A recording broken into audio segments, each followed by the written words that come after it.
शुरू किया जाए कहानी। तो सबसे पहले जो है पहले सवाल पर बात किया जाएगा। अभी अंतरराष्ट्रीय गीता महोत्सव हुआ, लिख लीजिए, नहीं पता है तो अंतरराष्ट्रीय गीता महोत्सव का आयोजन कहां हुआ है? अंतरराष्ट्रीय गीता महोत्सव का आयोजन पूछा जाएगा।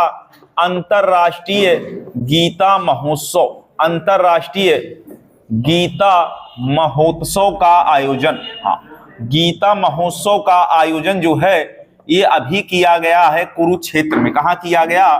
तो कुरुक्षेत्र में हुआ भाई। तो याद रखना है, कुरुक्षेत्र हरियाणा में अंतरराष्ट्रीय गीता महोत्सव का आयोजन किया गया है। बात समझ में आ गया भाई? क्लियर हो गया? अगले सवाल पर चले तो अगला सवाल ये कहता है कि नवंबर 2025 में 30वां संयुक्त राष्ट्र जलवायु परिवर्तन सम्मेलन, जिसको कहते हैं कॉप, क्या कहते हैं? कॉप 30 का जो है आयोजन कहां किया जाएगा?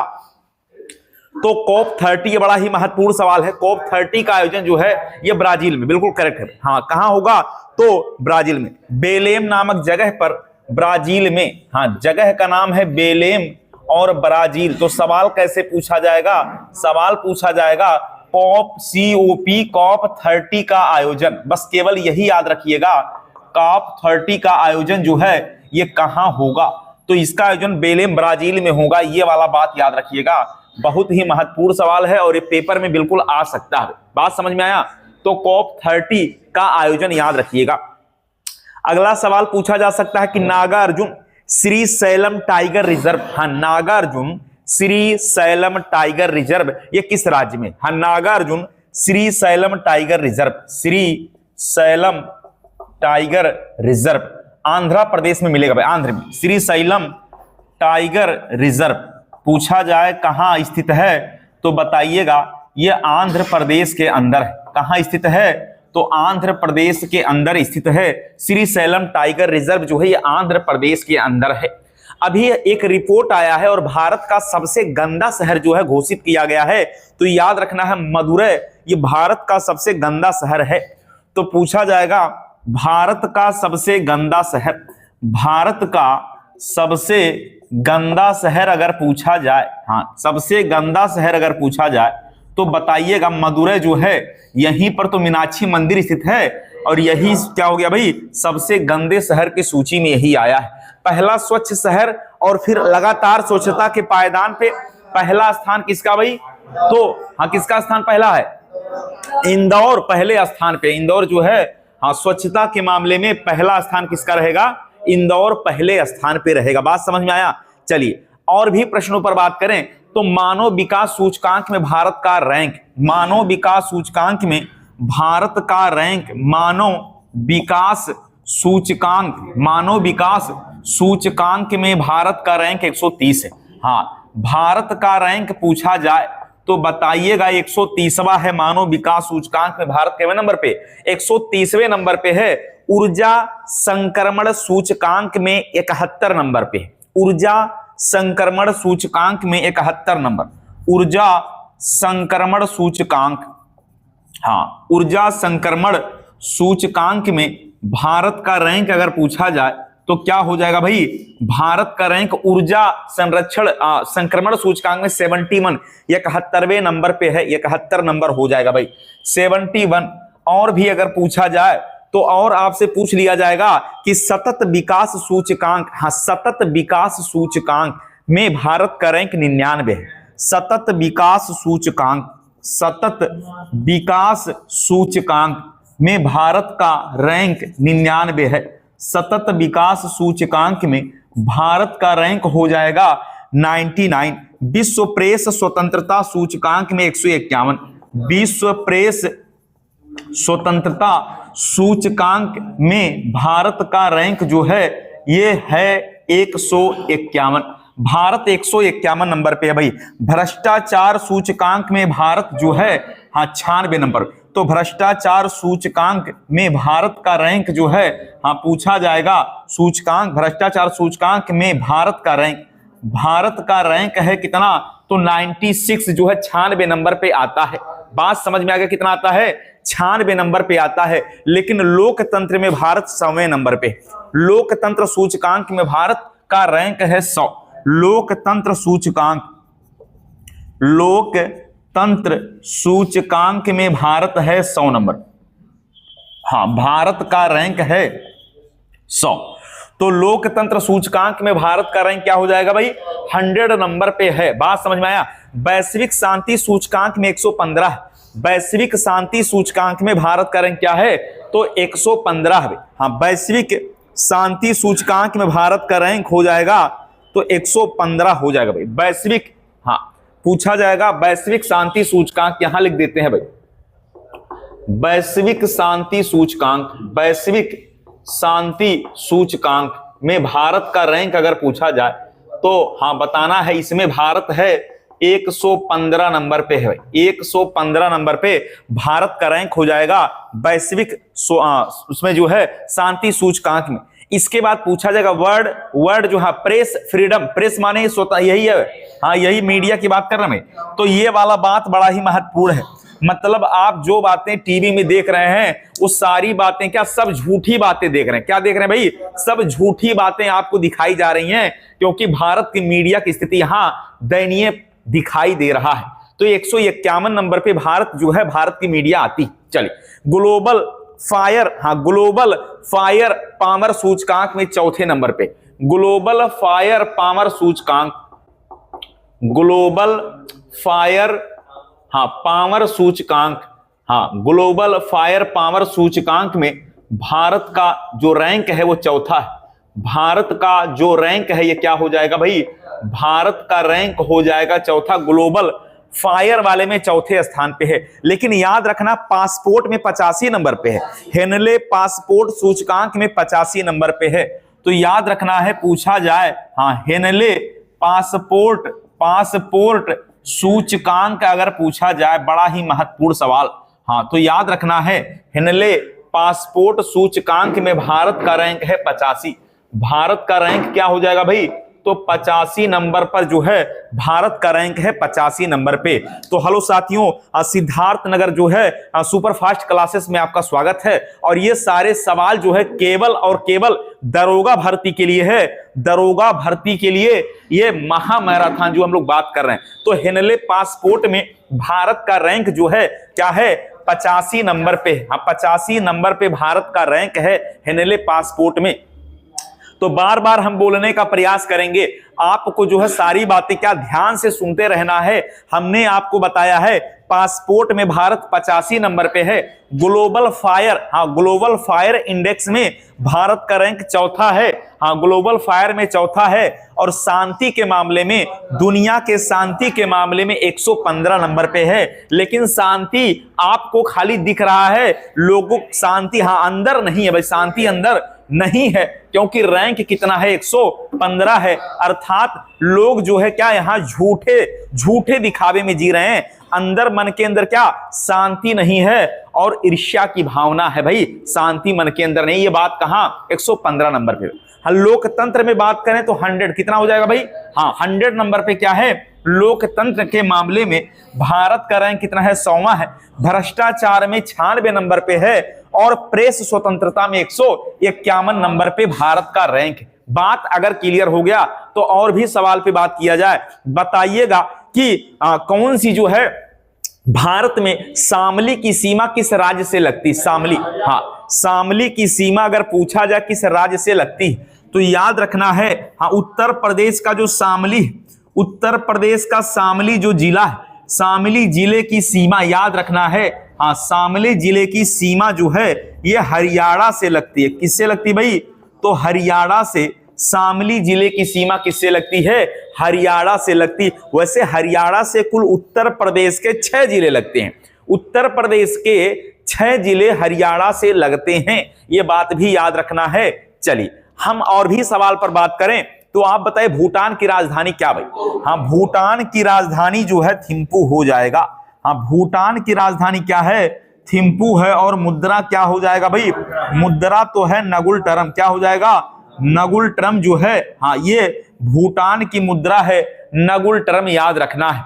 अभी जो है हम बात करें तो भूटान में क्या राजशाही शासन चलता है? क्या चलता भाई? राजशाही शासन चलता है। और वहां के शासक जो है जिम्मे खेसर नामग्याल वांगचुक। हाँ जिम्मे खेसर नाम ग्याल वांगचुक है। जिम्मे खेसर नामग्याल वांगचुक ये वहां के भूटान के क्या भाई शासक हैं। हाँ, जिम्मे खेसर नामग्याल वांगचुक यहां लिख देते हैं भाई। हाँ, जिम्मे खेसर नाम क्या भाई, जिम्मे खेसर नामग्याल वांगचुक। हाँ, नामग्याल वांगचुक तो याद रखना है। यहीं पर तो अभी हाँ भारत के यशस्वी प्रधानमंत्री जी तो यहीं गए अभी। हाँ, यहाँ की जो है उन्होंने क्या किया भाई, यहाँ पर वो भूटान की यही जिम्मे खेसर हाँ जिम्मे खेसर नामग्याल वांगचुक के जो है हाँ अभी इनके बर्थडे में शामिल होने के लिए भारत के प्रधानमंत्री जी गए थे। तो ये वाला बात भी याद, इसलिए भूटान का नाम याद रखना है। जहां जहां प्रधानमंत्री जी का दौरा होता है वो सवाल पेपर में पूछे जाने की संभावना होती है। समझ में आया भाई? तो जिम्मे खेसर नामग्याल वांगचुक ये भूटान के क्या है भाई, ये भूटान के जो है शासक हैं, भूटान के शासक हैं। ये वही देश है, ये वही देश है जिसको द लैंड ऑफ थंडरबोल्ट कहते हैं। क्या कहते हैं भाई? द लैंड ऑफ थंडरबोल्ट कहते हैं। तो पूछा जाएगा द लैंड ऑफ थंडरबोल्ट किसे कहते हैं, तो यही है भाई। हाँ, द लैंड ऑफ थंडरबोल्ट कहा जाता है, थंडरबोल्ट कहा जाता है भूटान को। यही वो देश है जहां पर एक भी सिनेमा नहीं है। क्या नहीं है भाई? यहां पर एक भी सिनेमा नहीं। यही वो देश है जिसने कुत्तों को पकड़ पकड़ के नसबंदी करवा दिया। ये भूटान ही तो भाई कुत्तों की नसबंदी कराने वाला यही तो देश है भूटान, याद रखिएगा। तो महत्वपूर्ण पॉइंट है भाई, समझ में आ गया। अब बताइएगा ब्रिटेन की राजधानी क्या है? लंदन। हाँ, ब्रिटेन की राजधानी क्या है? तो ब्रिटेन की राजधानी लंदन, और ब्रिटेन में चलता है पाउंड। क्या चलता है? हाँ, ब्रिटेन की राजधानी लंदन, याद रखना पैसा है पाउंड। तो ब्रिटेन की राजधानी अगर पूछा जाए तो आप बताइएगा लंदन, और याद रखना यहां की जो मुद्रा है वो क्या चलता है, तो पाउंड चलता है। ये छोटा सवाल लेकिन मुद्रा से सवाल पूछा जा सकता है। समझ में आ गया भाई? अभी ब्रिटेन में भी राजा हैं, ब्रिटेन में भी क्या है? राजा हैं। तो किंग चार्ल्स, हाँ किंग चार्ल्स तृतीय अभी ब्रिटेन के जो राजा हैं, किंग हाँ चार्ल्स तृतीय, किंग चार्ल्स तृतीय ब्रिटेन के क्या हैं? राजा है। तो ये वाला बात भी याद रखना है। हाँ हाँ प्रधानमंत्री अगर हम राजा की बात कर रहे हैं, हमने कहा ब्रिटेन के राजा किंग चार्ल्स तृतीय पर हमने कहा है। अब फिर से ध्यान सुनिए, किंग चार्ल्स तृतीय पर बात किया भाई। तो बिना इधर उधर की बात किए केवल टॉपिक पर बात करना है। संयुक्त अरब अमीरात की राजधानी अबू धाबी। हाँ, संयुक्त अरब अमीरात की राजधानी क्या भाई? तो अबू धाबी। संयुक्त अरब अमीरात, हाँ संयुक्त अरब अमीरात की जो राजधानी है हाँ ये हो जाएगा क्या? Abu Dhabi. क्या हो जाएगा भाई? अबू धाबी जो है संयुक्त अरब अमीरात की राजधानी क्या भाई? अबू धाबी है। पैसा दिरहम चलता, पैसा क्या चलता भाई? दिरहम चलता। हाँ, तो यहां का जो मुद्रा है संयुक्त अरब अमीरात की जो मुद्रा है यहां चलता है दिरहम। याद रखना क्या चलता भाई? हाँ, रियाल तो सऊदी अरब में चलता है, यहां दिरहम चलता। क्या चलता है? दिरहम चलता। तो ये भी याद रखना है। समझ में आया? मलेशिया की राजधानी क्या है? कोलालमपुर। क्या हो जाएगा भाई? मलेशिया की राजधानी क्या हो जाएगा? कोलालमपुर। हाँ, मलेशिया की राजधानी कोलालमपुर। तो मलेशिया की राजधानी अगर बात किया जाए तो हो जाएगा क्या? कोलालमपुर। हाँ, कोलालमपुर ऐसा करके याद रखना, कोलालमपुर याद रखना है। ये मलेशिया की राजधानी। यहां की मुद्रा क्या है भाई? यहां की मुद्रा है रिंगिट। क्या चलता है? हाँ, रिंगिट चलता है। रिंगिट, रिंगिट चलता भाई। हाँ, रिंगिट। तो याद रखना है यहां की मुद्रा क्या हो जाएगा? रिंगिट। यहां की जो भाषा है ये मलय भाषा है। क्या चलता भाई? मलय चलता है। यहां की भाषा मलय है। और मलेशिया का पुराना नाम पुत्रजया। क्या नाम था भाई? पुत्रजया। मलेशिया का पुराना नाम क्या है? पुत्रजया। हाँ, मलेशिया का पुराना नाम क्या हो जाएगा? पुत्रजया। याद रखना है। तो मलेशिया की राजधानी कोलालमपुर, मुद्रा रिंगिट, भाषा मलय और पुराना नाम पुत्रजया। हाँ, पुत्रजया याद रखना है। चलिए अगले सवाल पर बात करें तो एक देश है बारबाडोस। नाम क्या है? बारबाडोस नाम है। बारबाडोस एक देश है भाई। क्या नाम है भाई? बारबाडोस नाम है। पूछा जाएगा कि बारबाडोस की राजधानी क्या है। बारबाडोस की राजधानी का ब्रिज टाउन, क्या नाम है भाई, ब्रिज टाउन है, और यहां डॉलर चलता है। बारबाडोस की राजधानी ब्रिज टाउन, हाँ इसकी राजधानी हो जाएगा ब्रिज टाउन। क्या हो जाएगा भाई, ब्रिज टाउन। तो याद रखना है राजधानी है ब्रिज टाउन, और यहां पर तो डॉलर चलता है, हाँ यहां पर चलता है डॉलर। राजधानी है ब्रिज टाउन और मुद्रा क्या चलता है, ब्रिज टाउन का, हाँ डॉलर चलता, क्या चलता है, डॉलर चलता है। और बारबा जो डोस है इसके भी प्रधानमंत्री मियां मोटली, क्या नाम है, मियां मोटली, यहां के प्रधानमंत्री हैं मियां मोटली। तो हालांकि प्रधानमंत्री वाला नाम ना याद रखें कोई समस्या नहीं है, लेकिन आपको राजधानी तो याद ही रखना है। राजधानी से सवाल पेपर में आने की बिल्कुल क्या संभावना रहेगी। तो जर्मनी की राजधानी आपको पता है, जर्मनी की राजधानी बर्लिन। पैसा बताइएगा, यूरो चलता है। हाँ जर्मनी की राजधानी अगर पूछा जाए जर्मनी की राजधानी क्या है तो बताइएगा बर्लिन। हाँ क्या हो जाएगा भाई, बर्लिन है जर्मनी की राजधानी, बर्लिन। हम बोल रहे हैं, आप ध्यान से सुनते भी रहिए।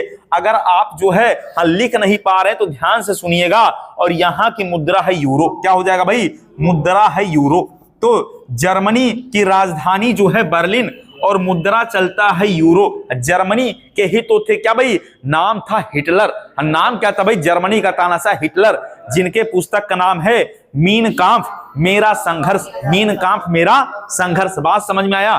तो जर्मनी की राजधानी क्या है, यूरो, याद रख मतलब बर्लिन, और पैसा क्या हो जाएगा, यूरो चलता है। कहां पर, जर्मनी के अंदर चलता। चलिए रूस की राजधानी मास्को, रूस की राजधानी भाई, रूस की राजधानी मास्को, हाँ रूस की राजधानी मास्को है, और पैसा यहां रूबल चलता। क्या चलता भाई, हाँ रूबल चलता है। तो यहां पर रूबल जो है रूस में चलता है रूबल, और यहां की संसद का नाम है ड्यूमा। नाम क्या भाई, ड्यूमा नाम है, क्या नाम है, ड्यूमा नाम है। रूस की संसद का नाम है ड्यूमा, और यही तो दुनिया का सबसे बड़ा क्षेत्रफल वाला देश है। नाम क्या है, रूस। बात समझ में आया। यहीं से पंचवर्षीय योजना लिया गया है, यहीं से पंचवर्षीय योजना, समाजवादी व्यवस्था भी यहीं से लिया गया भाई। जापान की राजधानी बताइएगा, जापान की राजधानी है टोक्यो।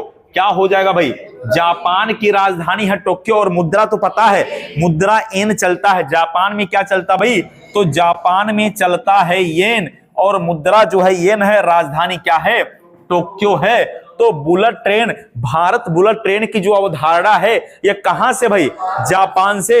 यहीं से तो बुलेट ट्रेन की बात चल रही है कि यहां से बुलेट ट्रेन लाके और हम लोग अहमदाबाद से सूरत के बीच में चलाएंगे। कहां से कहां तक, अहमदाबाद और सूरत के बीच में चलाएंगे। तो ये जापान जो है से ही क्या आएगा, बुलेट ट्रेन। क्लियर हो गया भाई। तो अहमदाबाद और सूरत के बीच में प्रस्तावित, हाँ सूरत में स्टेशन भी बनकर तैयार हो गया।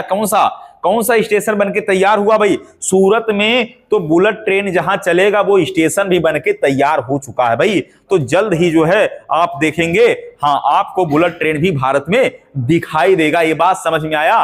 तो सऊदी अरब की राजधानी बताइएगा, रियाद जो है सऊदी अरब की राजधानी क्या है, तो सऊदी अरब की राजधानी हो जाएगा रियाद। क्या भाई, सऊदी हाँ अरब की राजधानी रियाद, और पैसा चलता क्या यहां, तो रियाल चलता है, सऊदी रियाल। तो यहां की मुद्रा हो जाएगा भाई सऊदी रियाल। सऊदी अरब की मुद्रा क्या हो जाए, हाँ राजधानी रियाद, और पैसा का हो रियाल।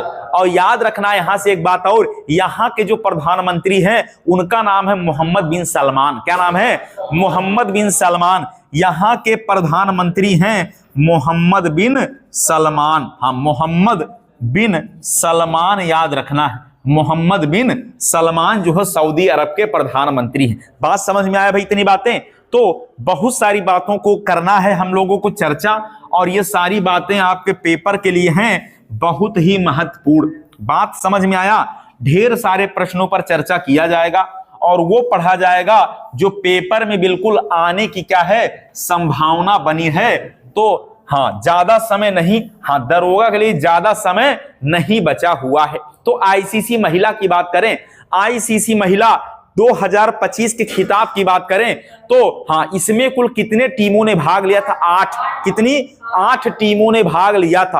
पूछेगा कि कुल कितने मैच हुए थे, 31, 31 मैच। कितने, 31 मैच हुए थे। तो आईसीसी महिला विश्व कप 2025 की बात कर रहे हैं। कुल 31 मैच का आयोजन हुआ था। और ध्यान रखना है इसमें जो सॉन्ग था, जो गाना था, नाम था ब्रिंग इट होम। क्या नाम था? Bring it home. Shreya Ghoshal ने गाया था। तो पूछा जाएगा bring, BRING, bring it home, ये जो है, हाँ, ये सॉन्ग था। क्या था भाई? ये सॉन्ग था। और ये सॉन्ग जो है गाया गया था किसमें? जो महिला विश्व कप 2025 का आयोजन हुआ उसी में ये वाला बात किया गया। और इसकी सिंगर हैं क्या? श्रेया घोषाल। इस गाने को किसने गाया? तो श्रेया घोषाल ने गाया। कितनी जो है मैच का आयोजन हुआ? 31। कितनी टीम थी? 8 टीम। और याद रखना है पूछा जाएगा कैमा संस्करण 13वां। क्यों इतनी बात बता रहे भाई? क्योंकि ये सवाल पूछे जाने की संभावना है। हाँ, कितना जो है संस्करण था? 13वां। कुल मैच कितना? तो कुल मैच हुआ था कितना भाई? तो कुल मैच हुआ 31। कुल टीम कितनी? तो टीम कितना भाई? 8। हाँ, कुल टीम कितना? 8। तो याद रखना संस्करण 13, कुल मैच 31। और हाँ, कुल जो है टीम जो इसमें थी वो 8 टीमें थी। बात समझ में आया भाई? कुल 8 टीमें थी। और इसका आयोजन भारत और हाँ श्रीलंका, इसका जो मेजबान देश, मेजबान याद रखना, मेजबान देश कौन था भाई? तो मेजबान देश इसमें हो जाएगा भारत और श्रीलंका।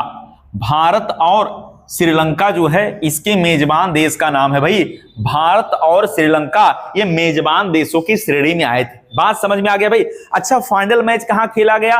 तो फाइनल मैच DY स्टेडियम, हाँ DY Patil stadium, DY Patil stadium Mumbai में फाइनल मैच कहां खेला गया? तो फाइनल मैच अगर पूछा जाए, फाइनल मैच DY, हाँ DY पाटिल स्टेडियम, हाँ स्टेडियम ये पड़ता है आपका कहां पर? तो मुंबई के अंदर पड़ता है। यह मुंबई के अंदर पड़ता है। तो DY पाटिल स्टेडियम में फाइनल मैच खेला गया था। हाँ, फाइनल मैच यहीं पर खेला गया था। DY स्टेडियम ये कहां पड़ता भाई? DY पाटिल स्टेडियम मुंबई के अंदर पड़ता है। बात समझ में आ गया भाई? तो यहीं पर जो है, हाँ क्या हुआ? तो ICC महिला विश्व कप 2025, ICC महिला विश्व कप 2025। और याद रखना भारत ने 52 रन से जीता। कितने रन से भाई? हाँ 52 रन से भारत ने 52 रन से विजय प्राप्त किया। और दक्षिण अफ्रीका को क्या किया भाई? पराजित कर दिया। दक्षिण अफ्रीका को पराजित कर दिया। तो ये वाला बात याद रखना भाई। बात समझ में आ गया? बात क्लियर हुआ भाई? तो दक्षिण अफ्रीका को पराजित किया कितना? 52 रन से। कितने रन से? 52 रन से पराजित किया दक्षिण अफ्रीका को। वैसे दक्षिण अफ्रीका महिला क्रिकेटर की कप्तान कौन थी जो पराजित हुई? उन कप्तान का नाम क्या था भाई? तो नाम हो सकता, हाँ बिल्कुल करेक्ट भाई, नाम भी पूछा जा सकता। क्या नाम था? लौरा। क्या नाम था? लौरा बोलवार्ट्स। हाँ लौरा, हाँ लौरा बोलवार्ट्स ये नाम था। साउथ जो है अफ्रीका की जो महिला कैप्टन, ये दक्षिण अफ्रीका महिला क्रिकेटर की कैप्टन यही है भाई। तो दक्षिण अफ्रीका, हाँ महिला क्रिकेट टीम की कैप्टन, महिला क्रिकेट टीम की कैप्टन, हाँ महिला क्रिकेट टीम के, हाँ लौरा बोलवार्ट्स। तो आप याद रखिएगा ऐसे ही नाम, हाँ थोड़ा सा आपको लगेगा क्योंकि हमारे भारतीय महिला टीम की जो कैप्टन थी नाम क्या था भाई? हाँ हरमनप्रीत कौर नाम था। तो ये भी याद रखना है। तो यहां लौरा बोलवार्ट्स थोड़ा सा कठिन नाम है। और यही जो है उप विजेता, यही क्या उप विजेता? तो भारत विजेता और दक्षिण अफ्रीका उप विजेता। जो विजेता था उसको 39 करोड़, कितना? 39.55 करोड़ रुपया मिला है जो विजेता है। जो उप विजेता उसको 19.77 करोड़, मतलब 39 करोड़ 55 लाख ये भारत के टीम को मिला। जो हार गया उसको मिला 19 करोड़ 77 लाख। तो 19 करोड़ 77 लाख जो है हारने वाले मतलब उप विजेता टीम को मिला। समझ में आया भाई इतनी बातें? अच्छा, तो इसमें याद रखना कि सबसे ज्यादा इस टीम में रन किसने बनाई? इस पूरे क्रिकेट में सबसे ज्यादा रन बनाया था लौरा बोलवार्ट्स। यही तो है, इन्होंने 571 रन बनाए। कितना? 571 रन बनाया था। किसने? हाँ ये साउथ अफ्रीका की जो कैप्टन है इन्होंने 571 रन बनाया। और याद रखना, अगर पूछा जाए कि इसमें जो आईसीसी महिला विश्व कप 2025 में सबसे ज्यादा विकेट लिया था दीप्ति शर्मा, 22 विकेट। कितना? तो सर्वाधिक विकेट किसने लिया भाई? हाँ, अपने भारत का याद रखना भाई, सर्वाधिक विकेट पूछा जाएगा तो 22 विकेट किसने लिया था? दीप्ति शर्मा। हाँ, किसने लिया था? तो दीप्ति शर्मा का नाम याद रखना है। 22 विकेट दीप्ति शर्मा ने लिया, सबसे ज्यादा विकेट दीप्ति शर्मा ने लिया था। समझ में आ गया भाई? तो सबसे ज्यादा विकेट पूछा जाए, अपने देश वाला याद रखना, अपने देश में वाला जो जितने क्रिकेटर है वो याद रखना है। साउथ अफ्रीका के क्रिकेटर्स का नाम नहीं पूछा जाएगा। हाँ, दक्षिण अफ्रीका मतलब साउथ अफ्रीका के महिला क्रिकेट के कैप्टन, वो नाम पूछा जा सकता है। ये हाँ, कैप्टन का नाम पूछा जा सकता है। लेकिन सबसे ज्यादा विकेट जो है दीप्ति शर्मा को 22 विकेट मिला था। कितना? 22 विकेट दीप्ति शर्मा को मिला था। बात क्लियर हो गया? इतनी बातें समझ में आ गया भाई? तो थोड़ा सा हाँ, बहुत सारी बातों को करना है, इसलिए अगर आपको लगे स्पीड कम है तो आपको जो है क्या करना है, यूट्यूब पर जो है अगर स्पीड कम है तो उसको ज्यादा कर लेना है, स्पीड ज्यादा है तो उसको कम कर लेना है। समझ में आया? तो अगर कम है तो 1.5x पे देख लीजिए, 2x पे देख लीजिएगा, वो आपके ऊपर डिपेंड है, स्पीड कम या ज्यादा कर सकते हैं। तो यक्षगान कहाँ का जो है लोक नृत्य है? हाँ, यक्षगान कहाँ का हो जाएगा भाई? यक्षगान कर्नाटक का लोक नृत्य है। कथकली बताइए कहाँ का भाई? कथकली कहाँ का है? तो कथकली हम पूछ रहे हैं कथकली तो केरल का है। आप बताइए कुचिपुड़ी कहाँ का है? तो आंध्र प्रदेश का है क्या? कुचिपुड़ी है। आप भरतनाट्यम बताइएगा कहाँ का है भाई? तो कहाँ का हो जाएगा? तमिलनाडु का हो जाएगा। कथक बताइए कहाँ का लोक नृत्य है? तो कथक उत्तर प्रदेश का है। आप बताइए मणिपुरी कहाँ का लोक नृत्य है? तो मणिपुर का ही तो है, मणिपुरी मणिपुर का है। आप बताइए मोहिनी अट्टम कहाँ का है? तो क्या हो जाएगा? केरल का हो जाएगा। आप बताइएगा सतरिया कहाँ का है? क्या? सतरिया असम का है। सतरिया कहाँ का? असम का। हाँ, सतरिया नहीं पता लिख लीजिएगा।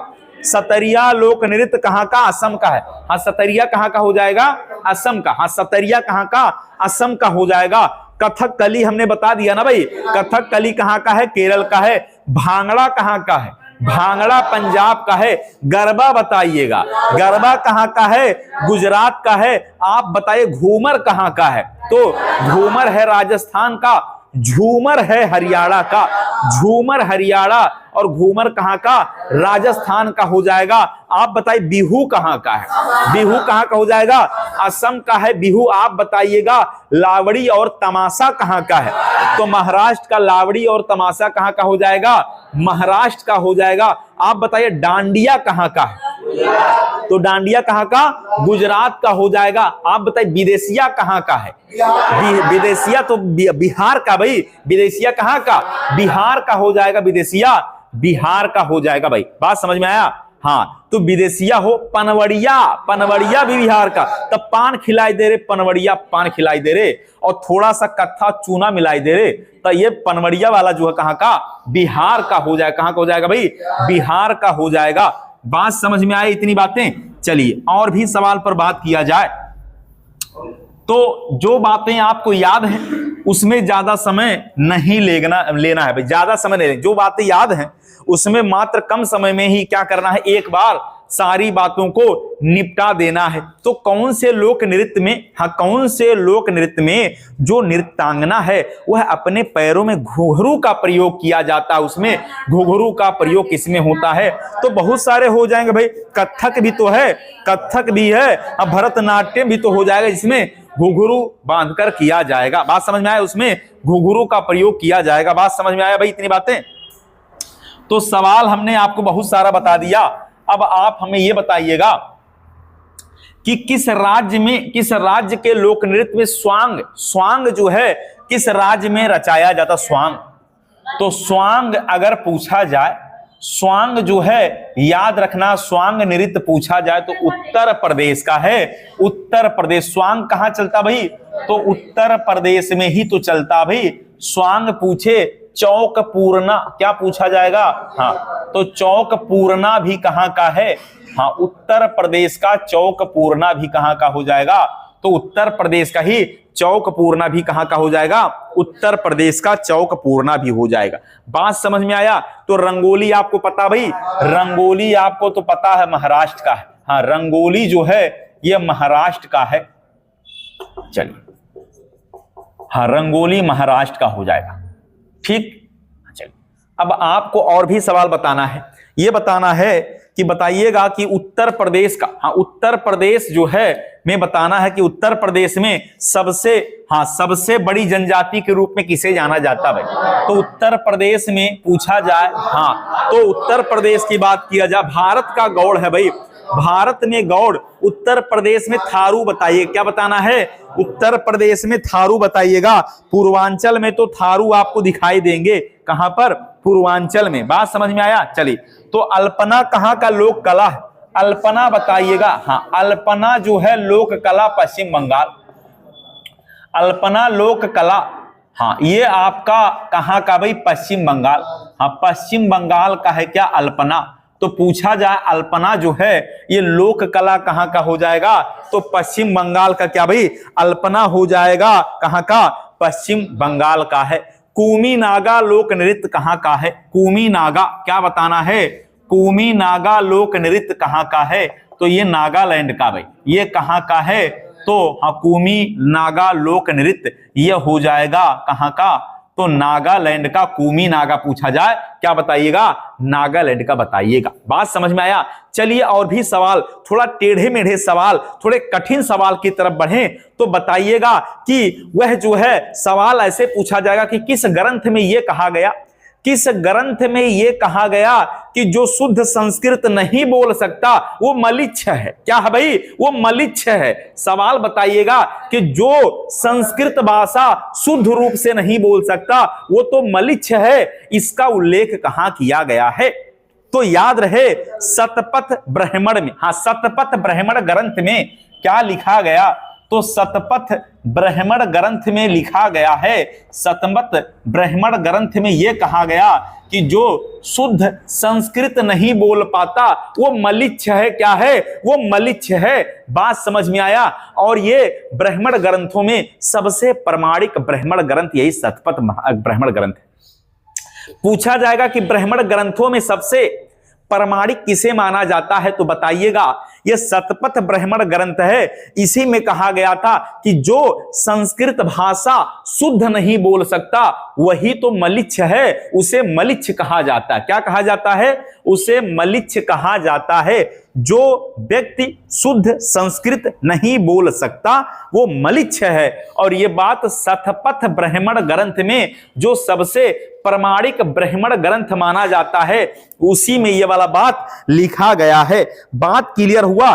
चलिए बताइए बाउल कहां का लोक कला है, बाउल कहां का भाई, तो बाउल लोक कला कहां का है, तो हाँ, पश्चिम बंगाल का बाउल लोक कला ये आपको मिलेगा कहां पर, पश्चिम बंगाल के अंदर मिलेगा। अब पश्चिम बंगाल के अंदर मिलेगा बाउल लोक कला। समझ में आ गया भाई, बाउल लोक कला कहां मिलेगा, पश्चिम बंगाल।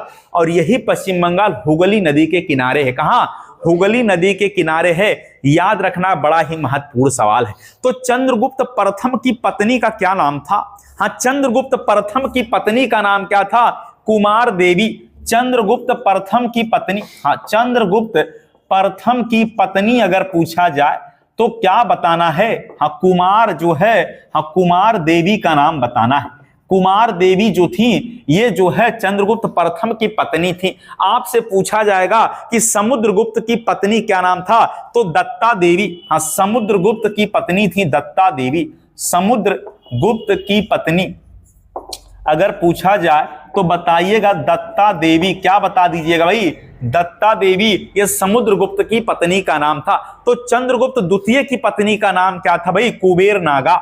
हाँ, चंद्रगुप्त द्वितीय की पत्नी थी, चंद्रगुप्त द्वितीय की पत्नी का नाम था कुबेर नागा। क्या नाम था, कुबेर नागा नाम था भाई, कुबेर नागा नाम था। ये वाला बात याद रखना है। और कुमारगुप्त प्रथम की पत्नी अनंत देवी, कुमारगुप्त प्रथम की पत्नी अनंत देवी।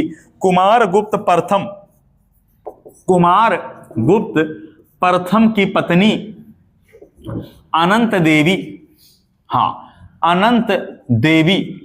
तो ऐसे भी सवाल आएंगे क्या? हाँ, ये सवाल भी ऐसे आ जाएंगे कि आपको समझ में नहीं आएगा, कि आप भूल जाएंगे अपनी पत्नी का नाम, और यहां तो पूछ लिया भाई, यहां तो पूछ लिया चंद्रगुप्त की पत्नी का नाम।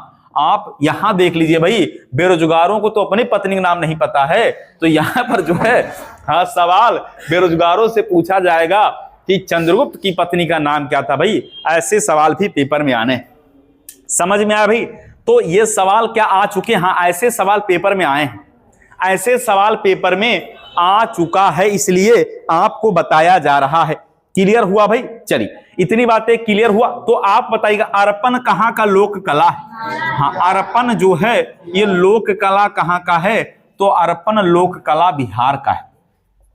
लोक कला जो है कहाँ का हो जाएगा? हाँ, बिहार का हो जाएगा। अर्पण जो है बिहार का है, और याद रखना अल्पना जो है ये पश्चिम बंगाल का। हाँ, तो अल्पना जो है ये पश्चिम बंगाल का है, और अर्पण जो है ये बिहार का है। तो अर्पण और अल्पना में कंफ्यूजन आपको नहीं होना चाहिए। आपसे पूछे जाएगा मंडाना लोक कला कहाँ का है? मंडाना लोक कला कहाँ का है? तो बताइएगा राजस्थान का। हाँ, मंडाना लोक कला कहाँ का हो जाएगा? तो राजस्थान का ही लोक कला हो जाएगा। मंडाना कहाँ का है? तो राजस्थान का जो है लोक कला मंडाना। याद रखना भाई, ऐसे ऐसे सवाल ही पेपर में बिल्कुल आने की क्या संभावना भाई। चलिए, तो पूछा जाए घंटा मर्दाला, क्या घंटा मर्दाला लोक नृत्य, घंटा मर्दाला लोक नृत्य कहाँ का है? तो ये याद रखना है, ये घंटा मर्दाला लोक नृत्य वहीं का है जहां का कुचिपुड़ी है, तो आंध्र प्रदेश उत्तर हो जाएगा। घंटा मर्दाला आंध्र प्रदेश का भाई, घंटा मर्दाला कहाँ का है? आंध्र प्रदेश का लोक नृत्य में आता है। चलिए, हमें बताइएगा कि अर्थशास्त्र जो है, अर्थशास्त्र की रचना किसने किया? तो कौटिल्य ने। कौटिल्य ने किया। किसने? कौटिल्य ने किया। तो अर्थशास्त्र में कितने अधिकरण हैं? अर्थशास्त्र में कितने अधिकरण हैं? पूछा जाएगा कि अर्थशास्त्र में अधिकरण कितने हैं। तो याद रखना है, अर्थशास्त्र में जो अधिकरण हैं वो कितने भाई? 15 अधिकरण हैं। हाँ, कितने अधिकरण हैं? 15 अधिकरण हैं। 180 प्रकरण है।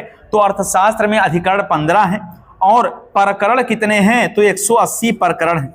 हाँ, प्रकरण कितने हैं? तो अर्थशास्त्र में 180 प्रकरण हैं। रचना तो इसकी जो है कौटिल्य ने किया। कौटिल्य, विष्णुगुप्त या कौटिल्य या विष्णुगुप्त या चाणक्य ने किया भाई। तो कौटिल्य या चाणक्य ने किया, और मौर्यों के प्रशासन, राजनीति, प्रशासन उनके सिद्धांत से संबंधित है। याद रखना है, ये दीवानी हो, फौजदारी हो, कानून की पुस्तक हो, मतलब ये उस दौर में दीवानी इसमें बताया गया, फौजदारी में क्या सजा हो सकता है, कानून को बताया गया, सभासदों के बारे में बताया गया, सप्तांग के बारे में बताया गया, और प्रशासन के बारे में बताया गया। तो क्या मौर्यों के प्रशासन का वर्णन है? बिल्कुल, ये मौर्यों के प्रशासन का वर्णन है भाई। तो इसलिए एक बात में, एक भाषा में कह दिया जाए कि मौर्यों के प्रशासन का क्या है? वर्णन इसमें किया गया। हम मौर्यों के प्रशासन का वर्णन इसमें किया गया। 180 जो है याद रखना प्रकरण, और 15 अधिकरण सहित जो है अर्थशास्त्र की रचना हुई है। याद रखना है, वैसे अर्थशास्त्र के पिता एडम स्मिथ को माना जाता है। हाँ, अर्थशास्त्र के पिता अगर पूछा जाए तो एडम स्मिथ को अर्थशास्त्र का पिता कहा जाता है। क्लियर हो गया भाई? तो बताइएगा वह कौन सा विदेशी यात्री जिसने दिल्ली को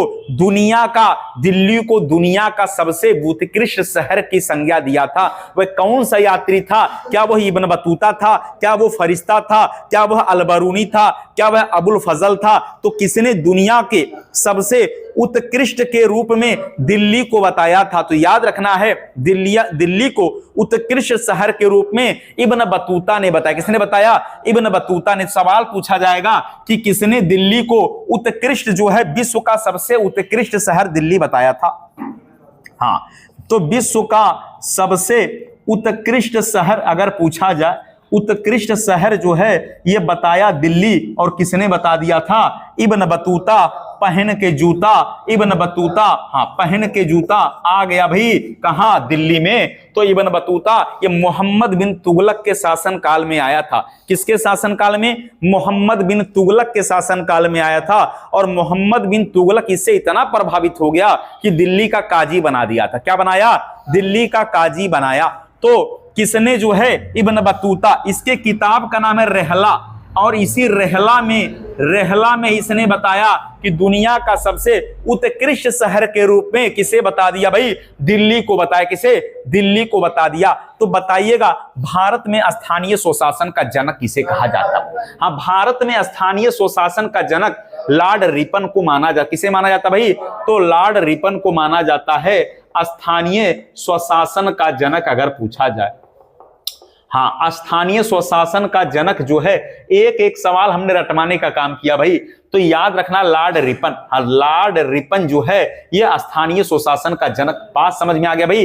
ये सबसे लोकप्रिय गवर्नर कौन था? तो यही लॉर्ड रिपन सबसे लोकप्रिय गवर्नर था। बात समझ में आ गया? यही जो है लॉर्ड रिपन ने हाँ क्या किया भाई, इसी के द्वारा नियमित जनगणना शुरू किया गया 1881 में। 1881 में शुरू किया गया नियमित जनगणना। चलिए बताइएगा, राष्ट्रपति को उसके पद से हटाने के लिए महाभियोग जैसी प्रक्रिया शुरू की जाती है, तो राष्ट्रपति को कितने दिन पूर्व सूचना देना अनिवार्य है? कितना दिन भाई? तो 14 दिन पूर्व सूचना देना अनिवार्य होता है। आप जानते महाभियोग की प्रक्रिया अमेरिका से लिया गया। महाभियोग किसी भी सदन से शुरू किया जा सकता है। आपने ये भी पढ़ा होगा कि जिस भी सदन में शुरू किया जाए 1/4 सदस्यों का हस्ताक्षर होना अनिवार्य है, और फिर अलग अलग 2/3 बहुमत से पास करके महाभियोग की प्रक्रिया प्रारंभ की जा सकती है। और अंततः आप देखेंगे जैसे 2/3 से अलग अलग पास हो जाएगा, उसी दिन से राष्ट्रपति को अपना पद छोड़ना पड़ेगा। उसी दिन से राष्ट्रपति को अपना पद छोड़ना पड़ेगा। राज्यपाल को उसके पद और गोपनीयता की शपथ कौन दिलाता है? राज्यपाल को उसके पद और गोपनीयता की शपथ कौन दिलाता है? तो याद रखना संबंधित राज्य के हाई कोर्ट के मुख्य न्यायाधीश। हाँ, याद रखना है। तो संविधान का भाग छठवां अनुच्छेद 155 में यह कहा गया, संविधान के भाग 6 अनुच्छेद 155 में यह कहा गया कि राज्यपाल की नियुक्ति राष्ट्रपति के द्वारा किया जाएगा। किसके द्वारा? राज्यपाल की नियुक्ति राष्ट्रपति के द्वारा किया जाएगा। अनुच्छेद 159 में तो यह कह दिया गया कि राज्यपाल को शपथ दिलाएगा संबंधित राज्य के हाई कोर्ट का मुख्य न्यायाधीश। तो 159 में कहा गया है शपथ दिलाएगा किसी भी हाई कोर्ट के मुख्य न्यायाधीश या संबंधित हाई कोर्ट, किसी भी नहीं, जहां नियुक्त होंगे उस राज्य के संबंधित जो राज्य है वहां के हाई कोर्ट का मुख्य न्यायाधीश ही शपथ दिलाएगा। ये 159 में कहा गया। लेकिन राज्यपाल की नियुक्ति राष्ट्रपति करेगा 155 में कहा गया। इसमें 155 में समझ में आया? वैसे राज्यपाल का पद कनाडा से लिया गया। कहां से लिया गया भाई? राज्यपाल का पद जो है कनाडा से लिया गया। और याद रखना राज्यपाल जो अपने प्रसाद, राष्ट्रपति के प्रसाद पर्यंत ही पद धारण करता है। चलिए, तो पंचायती राज पर बात करें। पंचायती राज का उल्लेख संविधान के किस भाग में है? तो भाग 9। भाग 9 में पंचायती राज का उल्लेख है। क्या है भाई? पंचायती राज का उल्लेख है भाग 9। बात समझ में आया? तो अगर पूछा जाए कि पंचायत जो है ये संविधान के भाग 9 में, किसमें भाई? संविधान के भाग 9 में है। याद रखना 1957 की बात है, बलवंत राय मेहता समिति के सिफारिश 1957 1957 बलवंत राय मेहता समिति के सिफारिश पर पंचायती राज जो है क्या किया गया? जोड़ा गया। समझ में आया भाई? हाँ, 73वां संविधान संशोधन 1992 के द्वारा जोड़ा गया। तो बलवंत राय मेहता 1957 बलवंत राय मेहता समिति, हाँ बलवंत राय मेहता समिति का जो सिफारिश था ये 1957 की बात है भाई। समझ में आया? और आप देखेंगे कि पंचायत जो है का उल्लेख संविधान के भाग 9 में किया गया बलवंत राय मेहता समिति की सिफारिश पर। ये हमारे जो संविधान की 11वीं अनुसूची के रूप में जोड़ा गया। क्या 11वीं अनुसूची जो है पंचायती राज से ही क्या संबंधित है? किससे संबंधित है भाई? पंचायती राज से संबंधित है 11वीं अनुसूची। बात समझ में आया भाई? तो 11वीं अनुसूची जो है ये पंचायती राज से संबंधित है। और आपको पता होगा कि हाँ 73वां संविधान संशोधन 1992। तो इसके 3 स्तर हैं। और पंचायती राज दिवस 24 अप्रैल को मनाया जाता है। कब मनाया जाता है भाई? 24 अप्रैल को मनाया जाता है। चलिए बताइएगा कि तेल शोधक कारखाना क्या उत्तर प्रदेश में है? मथुरा में है भाई? क्या गुजरात में भी है? हाँ गुजरात में भी। क्या केरल में भी? हाँ केरल में भी। क्या पश्चिम बंगाल में भी? हाँ पश्चिम बंगाल में भी है। तो क्या हर जगह है? हाँ यहां जितना नाम लिया, चाहे वो पश्चिम बंगाल की बात करें, चाहे गुजरात की बात करें, चाहे केरल की बात करें, चाहे उत्तर प्रदेश की बात करें, यहां पर तेल शोधक कारखाना है। याद रहे, छत्तीसगढ़ के अंदर तेल शोधक कारखाना नहीं है, छत्तीसगढ़ में नहीं है। लेकिन कहां का भाई? केरल में है, पश्चिम बंगाल हो, गुजरात हो जाए, अपना उत्तर प्रदेश याद रखिएगा, बिहार भी याद रखिएगा। अरे बिहार में तो बड़ा कौन सा भाई? बिहार में जो है बेगूसराय के पास ही तो है बरौनी तेल शोधक कारखाना है ना। तो बिहार वाला तो है। तो ऐसे ही सवाल पूछा जाएगा कि निम्नलिखित में से किस राज्य में तेल शोधक कारखाना नहीं है?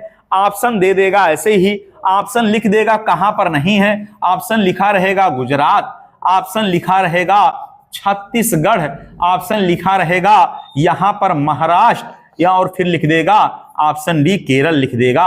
और पूछेगा कहां पर तेल शोधक कारखाना नहीं है। तो तेल शोधक कारखाना अगर पूछा जाए तो यहां पर जो है हाँ नहीं है। तो कहां नहीं है भाई? छत्तीसगढ़ में नहीं है, गुजरात हो, महाराष्ट्र हो, केरल हो, उत्तर प्रदेश, बिहार, ये सब क्या भाई यहां पर तेल शोधक कारखाना स्थित है। बात समझ में आया? और तेल शोधक कारखाना मथुरा से निकलने वाली विषैली गैसों से ही ताजमहल का रंग बदरंग हो रहा है। ताजमहल का रंग कैसा हो रहा भाई? तो बदरंग हो रहा है। ये वाला बात भी याद रखना। समझ में आया? चलिए अब बताइए ऑस्ट्रेलिया की राजधानी क्या है? ऑस्ट्रेलिया की राजधानी कैनबरा। ऑस्ट्रेलिया की मुद्रा का नाम क्या भाई? ऑस्ट्रेलिया में क्या चलता है? तो डॉलर ऑस्ट्रेलिया में चलता है, डॉलर। याद रहे, पूछा जाए हंटर रिवर कहां बहता है? क्या पूछा जाएगा? हाँ तो हंटर रिवर अगर पूछा जाए तो बता दीजिएगा ऑस्ट्रेलिया के अंदर बहता है। हंटर रिवर नदी कहां बहेगा? तो ऑस्ट्रेलिया के अंदर हंटर रिवर बहता है। और भी पूछा जाए गिलबर्ट रिवर कहां बहता है? लिख लीजिए, नहीं पता गिलबर्ट रिवर। हाँ गिलबर्ट रिवर कहां बहता है? ये सवाल सब आ चुका। गिलबर्ट रिवर कहां बहता है ये भी बता देना है। ऑस्ट्रेलिया, ये सब कहां? ऑस्ट्रेलिया के अंदर बहने वाला है। आपसे पूछा जाए फ्लिंडर्स रिवर कहां बहता है? फ्लिंडर्स फ्लिंडर्स फ्लिंडर्स रिवर, हाँ फ्लिंडर्स ऐसे पूछा जाएगा, ये कहां बहता है? तो सब ऑस्ट्रेलिया में। फ्लिंडर्स रिवर ये भी कहां बहता है? तो ये ऑस्ट्रेलिया के अंदर बहते हैं। ये सब ऑस्ट्रेलिया में चल बहने वाले नदी हैं। ये हाँ ऑस्ट्रेलिया में बहने वाले नदी हैं। तो Hunter river, Gilbert river, Flinders river कहां बहता भाई? तो ये ऑस्ट्रेलिया के अंदर बहता। कहां बहता है? ऑस्ट्रेलिया के अंदर बहता है। समझ में आया? चलिए आप हमें बताइए चीन का शोक किसे कहते हैं? चीन का शोक किस नदी को? चीन का शोक किसे कहते हैं भाई? तो चीन का शोक ये हो जाएगा ह्वांगहो। क्या हो जाएगा? ह्वांगहो नदी को चीन का शोक कहा जाता है। बिहार वाला तो पता भाई, बिहार का शोक कोसी नदी है भाई। हाँ बिहार का शोक कोसी नदी है। बात समझ में आया? बंगाल का शोक पता है? बंगाल का शोक दामोदर नदी भाई। हाँ बंगाल का शोक क्या हो जाएगा? दामोदर नदी। हाँ दामोदर नदी। और बताइएगा क्या गोरखपुर का शोक किसे कहा जाता है? तो राप्ती नदी को गोरखपुर का शोक कहा जाता है। याद रहे। चलिए एक सवाल और पूछते हैं, बड़ा ही महत्वपूर्ण सवाल। बताइएगा भारत के किस राज्य में जनसंख्या हास्य देखा गया? हास्य का मतलब ये हो गया, हास्य का मतलब ये हो गया कि जनसंख्या बढ़ा नहीं, माइनस में चला गया। जनसंख्या बढ़ा ही नहीं बल्कि माइनस में चला गया। तो याद रखना, जनसंख्या हास्य पूछा जाए तो नागालैंड बताइए। हाँ नागालैंड बताना है। यहां पर जो है क्या हो गया भाई? इसमें तो जनसंख्या हास्य हो गया, हराश हो गया। हाँ याद रखना है जनसंख्या क्या हो गया भाई? जनसंख्या में यहां पर कमी देखी गई। हाँ जनसंख्या में कमी देखी गई। तो पूछा जाएगा कि भारत का वो कौन सा राज्य जहां पर जनसंख्या वृद्धि नहीं हुआ बल्कि माइनस हो गया? तो क्या हो जाएगा? नागालैंड में जनसंख्या माइनस में चला गया। आप देखें केरल के अंदर जनसंख्या बढ़ा 4.9%। कितना? 4.9% की वृद्धि केरल में हुई। सिक्किम में 12.9% की वृद्धि हुई। सिक्किम में भी बढ़ गया। सिक्किम में 12% प्लस 12%, 12.9% की वृद्धि हुई सिक्किम में। अब आप सोचिएगा कि मणिपुर के अंदर 24% की वृद्धि हुई, लेकिन नागालैंड के अंदर वृद्धि नहीं हुआ, बल्कि माइनस 0.6% की कमी हुई। माइनस 0.6% की कमी हुआ। तो याद रखना है कि नागालैंड के अंदर जो है जनसंख्या में वृद्धि नहीं देखा गया, बल्कि क्या देखा गया? कमी देखा गया। 0.6% की कमी देखा गया। कहां पर? तो बताएंगे नागालैंड। वैसे अगर लिंगानुपात की बात करें तो सबसे ज्यादा लिंगानुपात है कहां का? केरल का। केरल का लिंगानुपात कितना भाई? हाँ, 1000 पुरुषों पर महिलाओं की संख्या 1084 महिला। केरल का लिंगानुपात मतलब 1000 पुरुष हैं तो याद रखना महिलाएं हैं 1084। 84 महिलाएं ज्यादा हैं, याद रखना है। और अगर पूछा जाए कि बताइएगा सबसे कम जो है लिंगानुपात, हरियाणा का 879, ये हरियाणा का लिंगानुपात है। मतलब 1000 पुरुषों पर 869 जो है, 879 महिलाओं की संख्या कहां है? हरियाणा के अंदर है। तो सोचिएगा ये जो है यहां पर, हाँ, केरल में सबसे ज्यादा। तो बिल्कुल बिल्कुल, तो 800 जो है 79 महिलाएं जो है हरियाणा में। समझ में आया? और अगर पूछा जाए, हाँ, तो सारी समस्याएं यहां पर आप देखेंगे, यहां पर जो है सारी समस्याएं बेटों की चाहत में ही बेटियों को क्या करना भाई? यहां पर भ्रूण हत्या हो जा रहा है। इसलिए आप देखिएगा सरकार के द्वारा लगातार जागरूकता कार्यक्रम चलाए जा रहे हैं, लगातार जागरूकता कार्यक्रम चलाए जा रहे हैं। और बताया तो ये जा रहा है कि अब जो है, अब ऐसा सिचुएशन चल रहा है कि लोग लड़कियों को खरीद कर विवाह कर रहे हैं। आप राजस्थान के अलवर जिले में देखेंगे, राजस्थान का जो अलवर जिला है वहां पर बताया गया लगभग 10,000 लड़कियां, लगभग 10,000 लड़कियां असम, बंगाल, बिहार, कर्नाटक से लाकर वहां लोगों ने विवाह किया है। क्यों भाई? ऐसा क्यों? क्योंकि जब जो है यहां पर लिंगानुपात जो है डिसबैलेंस है तो समस्याएं ऐसी देखने को मिलेगी। बात समझ में आया? तो ताजा उदाहरण ये आ रहा है कि धीरे धीरे आप देखेंगे जो बेरोजगारी है, बेरोजगारी में विवाह ही नहीं हो पाएगा। और विवाह उसका होगा जो क्या होगा भाई? जो कहीं ना कहीं सफल होगा, रोजगार पाएगा, उसी का विवाह हो जाएगा। तो जो बेरोजगार रहेगा वो क्या करेगा भाई? तो वो जो है फिर, हाँ उसके लिए तो भाई समस्या है।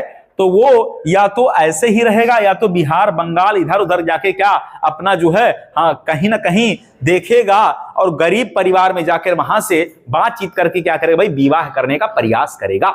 चल, अब हम बात करें, अगर हम बात करें तो एक सर्वे के अनुसार अभी हम बात करने वाले हैं। तो अभी एक सर्वे के अनुसार राष्ट्रीय परिवार स्वास्थ्य सर्वेक्षण, राष्ट्रीय परिवार स्वास्थ्य सर्वेक्षण की बात करें, राष्ट्रीय परिवार स्वास्थ्य सर्वेक्षण की बात करें तो अभी 5वें चक्र, हाँ, 5वें चक्र में एक रिपोर्ट आया है, एक रिपोर्ट आया है कि भारत के अंदर महिला प्रजनन दर की बात करें तो कितना?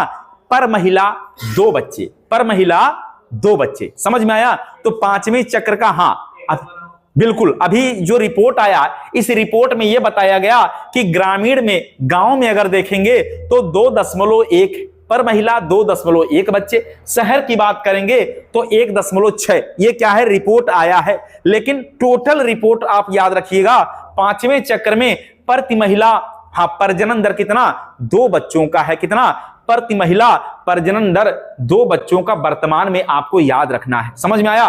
तो ऐसे ही सवाल पेपर में पूछा जाएगा, घुमा घुमा के सवाल पूछा जाएगा कि बताइएगा भारत में कुल प्रजनन दर कितना है? तो क्या बताइएगा? 2 महिला प्रति बच्चे। हम इसका जो है आपको डाटा आपके ग्रुप में, हाँ, क्लास खत्म होने के बाद भेजने का प्रयास करेंगे। सवाल पेपर में आ चुका है और सवाल ऐसे ही आएगा। हाँ, तो याद रखना है 5वें चक्र में पूछा जाएगा प्रजनन दर, तो 2 बच्चे प्रति महिला बता देना है। समझ में आया? ये बातें क्लियर हो गया भाई। तो बहुत ही महत्वपूर्ण बिंदु पर हम बात कर रहे हैं, बहुत ही महत्वपूर्ण बिंदु पर बात कर रहे हैं। बात समझ में आया? चलिए फिर पूछा जाएगा कि भारत में किस वर्ष को महाविभाजन काल कहा गया। हाँ, तो याद रखना है कि महाविभाजन काल अगर पूछा जाए, हाँ महाविभाजन काल पूछा जाए तो याद रखना है 1921 को ये जनगणना में महाविभाजन काल के रूप में जाना जाता है। आप देखें जनगणना की शुरुआत 1872 में लॉर्ड मेयो ने किया और नियमित जनगणना 1881 में लॉर्ड रिपन ने, और हर 10 साल में जनगणना होता है। तो बताएं अगर आपको, तो जब से जनगणना हुआ 1921 तक जनसंख्या में वृद्धि सीमित रही। क्या रही? सीमित रही। समझ में आया भाई? जनसंख्या में वृद्धि क्या रही? सीमित रही। लेकिन 1921 में ही क्या जनसंख्या विस्फोट हो गया भाई, बहुत तेजी से जनसंख्या वृद्धि हुआ। इसीलिए 1921 को क्या कहा जाता है? महाविभाजन काल कहा जाता है। जब जनसंख्या सीमित थी तो उसे जो है हम लोग नहीं काउंट करते थे, लेकिन जैसे ही अचानक परिवर्तन हुआ हम लोगों ने कहा ये तो महाविभाजन क्या हो गया? काल हो गया। तो जनसंख्या नियंत्रण का उपाय महात्मा गांधी ने बताया था। किसने बताया? गांधी जी ने बताया। आत्मनियंत्रण। क्या बताया?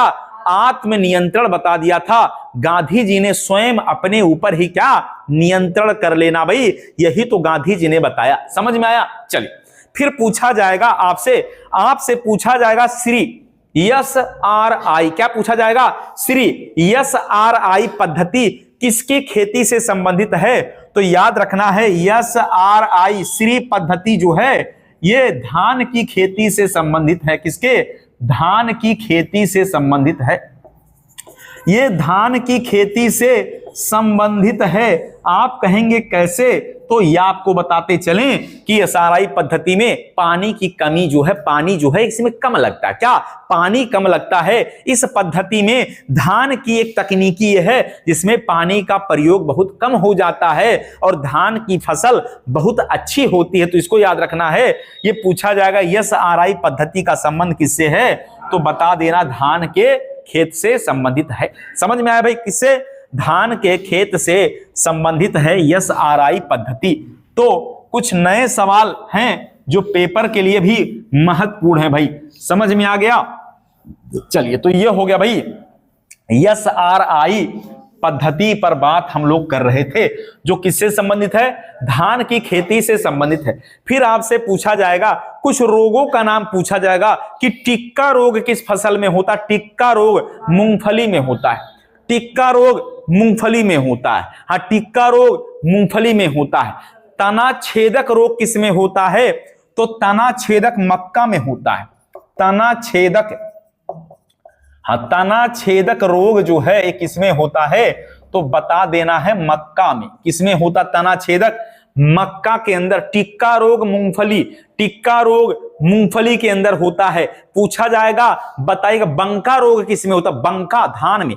बंका रोग जो है धान के अंदर होता है। बंका रोग ये होता है किसमें? तो धान में होता है बंका रोग। क्या? बंका रोग धान के अंदर होता है। आपसे पूछा जाएगा चना में कौन सा रोग? चना के अंदर कौन सा रोग? तो चना के अंदर होता है फली छेदक। फली छेदक रोग चना में। हाँ, चना के अंदर होता है फली छेदक रोग। फली, हाँ फली छेदक रोग जो है ये आपको मिलेगा कहां पर? चना के अंदर। हाँ, चना जो है बुंदेलखंड में। कहां? बुंदेलखंड में चना की खेती व्यापक मात्रा में की जाती है भाई। बुंदेलखंड जो है जो मध्य प्रदेश और उत्तर प्रदेश के बॉर्डर में आता है। हम मध्य प्रदेश और उत्तर प्रदेश के बॉर्डर में आता है क्या? बुंदेलखंड।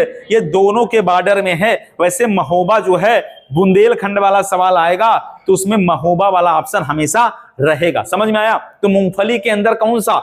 मूंगफली में क्या होता भाई? तो हाँ टिक्का रोग हो जाएगा। और कभी कभी मूंगफली को फोड़ने पर उसके अंदर देखेंगे आपको क्या मिलेगा भाई? उसके अंदर जो दाना नहीं मिलेगा बल्कि उसके अंदर पीला पीला आपको पाउडर मिल जाएगा। तो उसको कहते हैं रस्ट या गेरुआ रोग। क्या कहते हैं भाई? रस्ट या गेरुआ रोग कहते हैं। वो भी मूंगफली के अंदर होता है। रस्ट या गेरुआ रोग मूंगफली के अंदर। रस्ट या गेरुआ रोग किसके अंदर होगा? तो ये मूंगफली के अंदर हो जाएगा, मूंगफली के अंदर। हाँ, तो याद रखना भाई, बाकी आप जानते हैं मूंगफली में दाना नहीं, ये वाला बात तो आपको पता ये वाला बात तो आपको पता ही होगा। तो मूंगफली को ही गरीबों का बादाम कहा जाता है। मूंगफली को ही क्या, गरीबों का बादाम कहा जाता है। मूंगफली को ही क्या कहा जाता है, गरीबों का बादाम कहा जाता है। समझ में आया? चलिए, अब आपसे पूछा जाए, अगर याद रखना है, आपसे एक सवाल पूछा जाएगा, फसल चक्र सघनता। हाँ, फसल चक्र सघनता, अब ये क्या होता है, इसको कैसे आप निकालेंगे? ये सवाल जीएस का है, लेकिन गणित टाइप का पूछ लेता। कैसा? गणित टाइप का पूछता है। आप कहेंगे कैसे ये सवाल हम लगाएंगे? जैसे सवाल पूछेगा कि मक्का, आलू और मूंग, ऐसा हम आपको एक उदाहरण बताते हैं, आप समझिए। मक्का, आलू और मूंग, जैसे हम यहां लिख देते हैं मक्का, आलू और मूंग, हमने लिख दिया। और आपसे सवाल पूछा कि मक्का, आलू और मूंग की फसल सघनता क्या होगी, कितना परसेंट, 100%, 200%, 300%, 400%, ऐसे सवाल आएगा। तो ये सवाल लगेगा कैसे, आप कैसे फसल चक्र सघनता निकाल पाएंगे? इसके लिए क्या करना है, सबसे पहले आपको सोचना है कि ये जो तीनों फसल हैं, तीनों फसल, दोनों फसल, एक फसल, कोई भी फसल हो, दिमाग में सोचिएगा कि ये जो फसल है, एक साल में क्या ये तीनों फसल बोए जाते होंगे? बिल्कुल बोए जाते हैं। तो एक वर्ष में बोया जाता होगा। एक वर्ष काउंट करना है, एक वर्ष में काउंट करना है जितने फसल बोए जाएंगे, ऑप्शन से जितने फसल बोए जाएंगे। एक साल में जितने फसल बोए जाएंगे, आपको पता है एक साल में मक्का, आलू, मूंग सब बोया जाएगा। तो ये एक वर्ष हो गया। और कितने फसल हैं? 3। तो आपको क्या करना है, आपको क्या करना है, फसल की संख्या, हाँ, फसल की संख्या में 100 से गुणा करना है। हाँ, गुणे 100 करना है, और नीचे लिखना है, आपको वर्ष लिखना है। क्या लिखना है? वर्ष। अगर 6 महीना है तो 1/2, 2 ऊपर चला जाएगा। 1 साल है तो नीचे केवल 1 वर्ष लिखना है, बस। और आपका उत्तर आ जाएगा। आप देखिए कितने फसल हैं, 3 × 100। हाँ, 3 × 100/1 बराबर 300%। क्या? 300%। तो सवाल पूछेगा मक्का, आलू, मूंग का फसल सघनता चक्र, मक्का, आलू, मूंग का फसल चक्र सघनता कितना परसेंट? तो याद रखना 300%। कितना हो जाएगा भाई? 300% हो जाएगा। समझ में आया? हाँ, मक्का, आलू, मूंग की फसल संख्या जो है सघनता पूछेगा, फसल चक्र सघनता, ये सवाल पेपर में आ गया। तो देखिए जीएस का सवाल गणित में घुमा रहा है। तो जितने फसल उनकी संख्या गुणे 100, और नीचे क्या लिखना भाई? वर्ष लिखना है। इससे आपका परसेंटेज निकल के आता है। हाँ, बात समझ में आया? क्या निकल के आता है? इससे परसेंटेज निकल के आएगा। तो फसल चक्र सघनता इससे निकल कर आएगा, फसल चक्र सघनता इससे निकल कर आएगा। समझ में आया भाई? तो लगभग जो है हम लोगों ने, हाँ, 1 घंटे बात कर लिया भाई, लगभग 1 घंटे हम लोगों ने बात कर लिया। ठीक, तो फसल चक्र सघनता आपको क्लियर हो गया कैसे निकलेगा? चलिए और भी बातों पर चर्चा करें। तो आलू भारत में लाया कौन? पुर्तगाली। आलू कौन लाया भाई? पुर्तगाली। तो आलू जो है पुर्तगाली लेकर आए। और मक्का का जन्म कहां हुआ? अमेरिका में।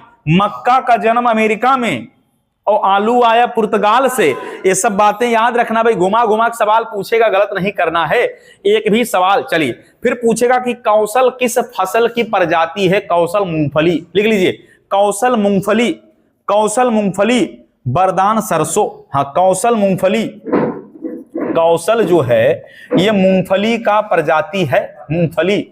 हाँ, वरदान हो जाएगा सरसों। वरदान अगर पूछा जाएगा तो बताइएगा वरदान जो वरदान किसका है? तो सरसों की क्या भाई फसल है, चक्र फसल, मतलब वरदान जो है क्या है? तो ये प्रजाति किसका? सरसों की प्रजाति को वरदान कहा जाता है। तो उदय किसका है? उदय जो है प्रजाति है चना का है। उदय क्या है? चना। हाँ, उदय जो है हो जाएगा चना। तो पूछा जाएगा उदय प्रजाति किसका है? तो बताना किसका हो जाएगा? चना का हो जाएगा, उदय चना का। तो कुछ प्रजातियों के नाम भी पेपर में आता है।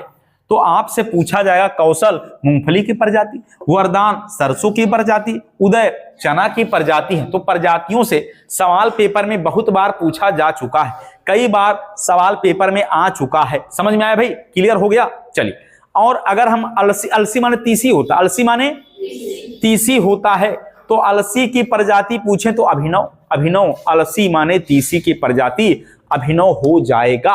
बात क्या? हाँ, तीसी, तीसी, तीसी समझ रहे हैं ना, तीसी गांव वाला। चलिए अगले सवाल पर बात करें तो तीसी नहीं समझ पा रहे भाई, तीसी मसूरी गांव में रह के, नवगढ़ में रह के सवाल पूछी कि अलसी या तीसी के प्रजाति का हो, तब का बताई बा ये बाऊ?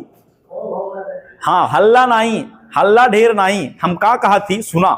हमरे कहेंगे मतलब ही बा, तब सवाल पूछी कि सरसों प्रजाति तब बताए बा वरदान, मूंगफली के तक कौशल, चना का उदय, अब पूछी अलसी या तीसी की प्रजाति तो अभिनव बता देना है। क्या बताना भाई?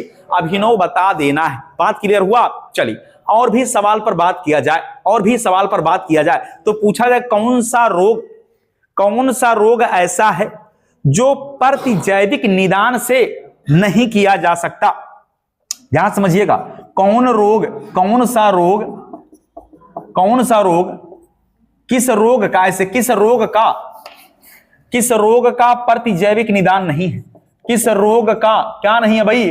प्रतिजैविक निदान नहीं है, प्रतिजैविक निदान नहीं है। तो आपसे यह सवाल पूछा जाएगा तो आप देखिए घबराइएगा नहीं, ये पूछना चाहता कि कौन सा रोग है जिसका प्रतिजैविक निदान नहीं है। प्रतिजैविक का मतलब जौन बीमारी वायरस से हुई ओकर निदान नाई बाय। तब पूछी अगर ऑप्शन में, ध्यान सुनिएगा, ऑप्शन में अगर उसने दे दिया, ऑप्शन में लिख दिया खसरा, ऑप्शन में लिख दिया यक्षमा, याद रखना क्या, यक्षमा लिख दिया, खसरा लिख दिया, यहां पर और भी लिख देते हैं, यहां पर लिख दिया जो है गंजापन लिख दिया, गंजापन लिख दिया, और एक ऑप्शन और लिख देते हैं, यहां पर एक और लिख देते हैं क्या, कोई ऑप्शन बोलिए, कोई रोग का नाम बोल दीजिए भाई, कोई नाम बोल दीजिए, तो लिख दिया जाए यहां पायरिया। तो पूछा जाए किसका प्रतिजैविक निदान नहीं है? खसरा एक वायरस से फैलता है और एक संक्रामक बीमारी खसरा। हाँ, खसरा एक संक्रामक बीमारी, क्या छुआछूत से फैलता होगा? हाँ, जिसको खसरा हो गया अगर हाथ मिला लिया तो हुक हो जाए, ओकर कपड़ा पहन ले वो तो हुक हो जाए, बुझ गयो? तो खसरा वाली जो बीमारी है ये क्या है? ये खसरा की जो बीमारी वायरस से फैलता है, जो वायरस से फैलता है उसका प्रतिजैविक निदान नहीं है। क्या नहीं है? प्रतिजैविक निदान नहीं है। ऐसे भी सवाल आपसे पूछा जाएगा कि किसका प्रतिजैविक निदान नहीं है, तो बताइएगा वायरस से होने वाले रोग का प्रतिजैविक निदान नहीं है, जो वायरस से होता उसका प्रतिजैविक निदान नहीं है। चलिए, रेडियो का आविष्कार किसने किया? मार्कोनी ने। टेलीविजन का आविष्कार किसने किया? किसने किया भाई? जेएल बेयर्ड ने किया। हवाई जहाज का आविष्कार किसने किया? किसने किया भाई? राइट बर्दर ने किया। किसने किया? हवाई जहाज का आविष्कार तो राइट बर्दर ने किया भाई। किसने किया भाई? बात समझ में आया? राइट बर्दर ने किया। साइकिल का आविष्कार किसने किया? मैकमिलन ने किया। टेलीफोन का आविष्कार किसने किया? ग्राहम बेल ने किया। एआई का जनक कौन है? जॉन मैकर्थी। मोबाइल का आविष्कार किसने किया? हाँ, तो क्या नाम है भाई? मार्टिन कूपर ने किया ना भाई, मार्टिन कूपर ने किया। डायनामाइट का भी खोज किसने किया? तो अल्फ्रेड नोबेल ने डायनामाइट का खोज किया। समझ में आया भाई इतनी बातें? चलिए, तो एक्सरे किरणों का खोज किसने किया? तो रांटजन ने। हाँ, एक्सरे किरणों का खोज रांटजन महोदय के द्वारा किया गया। समझ में आया? तो इसलिए सवाल जो है कहीं से भी आएगा, ध्यान से अगर सुनेंगे तो आपको जो है कोई समस्या नहीं होगा। बात क्लियर हो गया भाई? कोई भी समस्या नहीं होगा। अब आपसे सवाल पूछेगा अर्धचालक। क्या पूछेगा भाई? आपसे पूछा जाएगा कि अर्धचालक, हम आपको बता रहे हैं, याद रहे पेपर में आ जाएगा। याद रहे अर्धचालक जर्मेनियम। क्या? जर्मेनियम। पहला ऑप्शन तो तुम्हें मिल जाए जर्मेनियम, बड़ा ही महत्वपूर्ण। सिलिकॉन, कार्बन, याद रखें ये सब अर्धचालक है। सिलिकॉन हो जाए, कार्बन हो जाए, सब क्या है? अर्धचालक है। तो जर्मेनियम, सिलिकॉन, कार्बन, हाँ ये क्या है, कार्बन, ये सब हो जाते हैं अर्धचालक हैं। इनको गर्म करने पर ध्यान रहे, गर्म करने पर जैसे ही आप गर्म करेंगे इनकी चालकता बढ़ जाएगी। गर्म करबो तो और तेज करंट लागी, ना पूछ पाओ। गर्म करने पर चालकता बढ़ जाती, तो सवाल पूछता है कि गर्म करने पर, हाँ गर्म करने पर क्या बढ़ जाती है भाई, चालकता बढ़ जाती है। तो चालकता क्या हो जाती है भाई, बढ़ जाती है। किसकी चालकता बढ़ जाती, तो अर्धचालक की चालकता बढ़ जाती है। ये जर्मेनियम, याद रहे एक ईंटा, एक ठू ईंटा जौन भट्ठवा पे एकदम ऐसा कोयलाई जाला, ओका कहा लगा झावा, तो झावा ईंटा पर होई गए बैन, पूछा कहा है, वो हमारा हल्का अर्धचालक। तो झावा ईंटे में अर्धचालक पाया जाता था, बूझ गए हो कि नहीं। इसलिए उस पर क्या लगा भाई, उस पर बैन लगाया गया है अर्धचालक, समझ में आया। उसमें अर्धचालक, तो जर्मेनियम क्या भाई, एक अर्धचालक है। जर्मेनियम क्या है, अर्धचालक, सॉरी जर्मेनियम एक अर्धचालक है। समझ में आ गया भाई। अब आप हमें बताइए कि हड़प्पा सभ्यता की खुदाई किसके द्वारा किया गया भाई, हड़प्पा। तो हड़प्पा की खुदाई किसने किया था भाई, हाँ दयाराम साहनी। कब, 1921। और मोहनजोदड़ो की खोज राखलदास बनर्जी 1922 में, राखलदास बनर्जी 1900। हड़प्पा स्थल बनावली किस राज्य में, हाँ बनावली कहां भाई, बनावली है आपका हरियाणा के अंदर। हाँ पूछा जाएगा बनावली कहां है, तो क्या बताइएगा भाई। देखिए गलत होने की संभावना है, इसलिए दिमाग में फिट कर लीजिए कि बनावली कहां है, तो हरियाणा के हिसार जिला में। हरियाणा के हिसार जिले में क्या है, बनावली हरियाणा के हिसार जिले में, हाँ रंगोई नदी पर है। किसमें, रंगोई नदी पर है। हाँ तो बनावली जो है, बनावली ये पूरा स्थल ये आपको मिलेगा कहां, हरियाणा, रंगोई नदी, हरियाणा के हिसार जिला, हाँ हिसार जिले में भाई, हाँ हिसार जिले में रंगोई नदी। इसका नाम पूछेगा तो याद रखना है, हाँ रंगोई नदी। कौन सा नदी है, रंगोई नदी पर स्थित है। तो ये क्यों बता रहे भाई, यही तो नाम पूछा था। ये ऐसे ही नाम पूछ रहा, बहुत अंदर से घुस के पूछ रहा है। तो याद रखना है, एक भी सवाल गलत नहीं होना चाहिए। समझ पा रहे हैं भाई। चलिए तो ऐतिहासिक स्मारक पर बात करते हैं। ऐतिहासिक स्मारक पर बात करते हैं कि जो उत्तर प्रदेश का राजकीय चिन्ह है, जिसपे जो जुड़वा मछली है, ये जुड़वा मछली का चिन्ह कहां से अंगीकार किया गया, रूमी दरवाजा से। बिल्कुल करेक्ट। तो उत्तर प्रदेश का राजकीय चिन्ह जो है, उत्तर प्रदेश का जो राजकीय चिन्ह है, हाँ इस पे जो है राजकीय चिन्ह में जुड़वा मछली, हाँ जुड़वा जो है मछली जो है ये कहां से लिया गया, तो याद रखना है ये लिया गया ये रूमी दरवाजा से। कहां से, रूमी दरवाजा से लिया गया। बात समझ में आया, किससे, रूमी दरवाजा से लिया गया। ये बात है 1784। हाँ 1784 की बात है। आसफुद्दौला, क्या नाम है भाई, आसफुद्दौला ने ही रूमी दरवाजा का निर्माण किया था। हाँ आसफुद्दौला ने 1784, हाँ 1784 में आसफुद्दौला, किसने भाई, हाँ आसफुद्दौला, याद रखना है।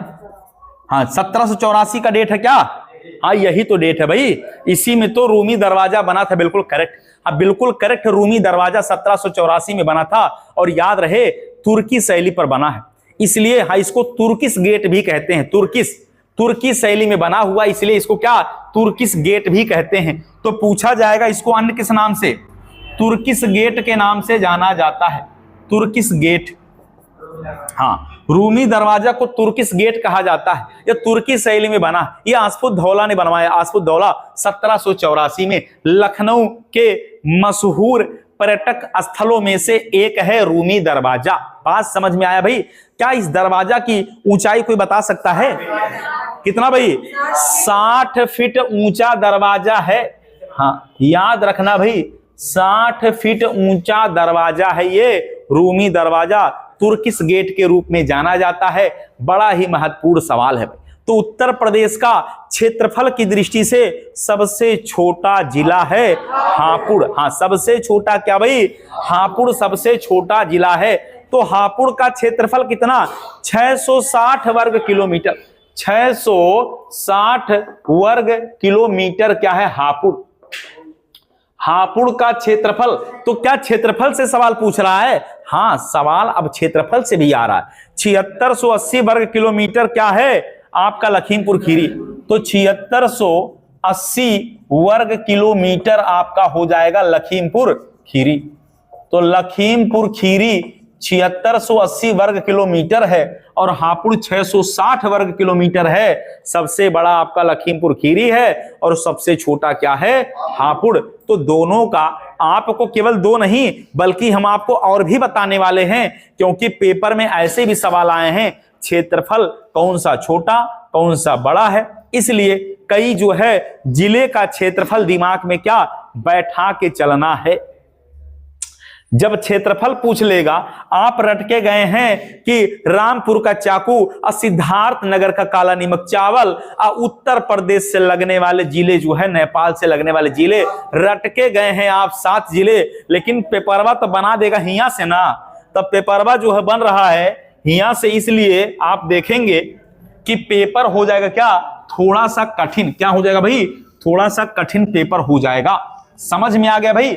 तो एक बार रिपीट करिए, उत्तर प्रदेश के जो 7 जिले जो नेपाल से टच हैं, तो महाराजगंज 1, महाराजगंज 1, सिद्धार्थ नगर 2, सिद्धार्थ नगर 2, बलरामपुर 3, बलरामपुर 3, श्रावस्ती 4, बहराइच 5, लखीमपुर खीरी 6 और पीलीभीत हो गया भाई। हाँ, पीलीभीत हो गया 7।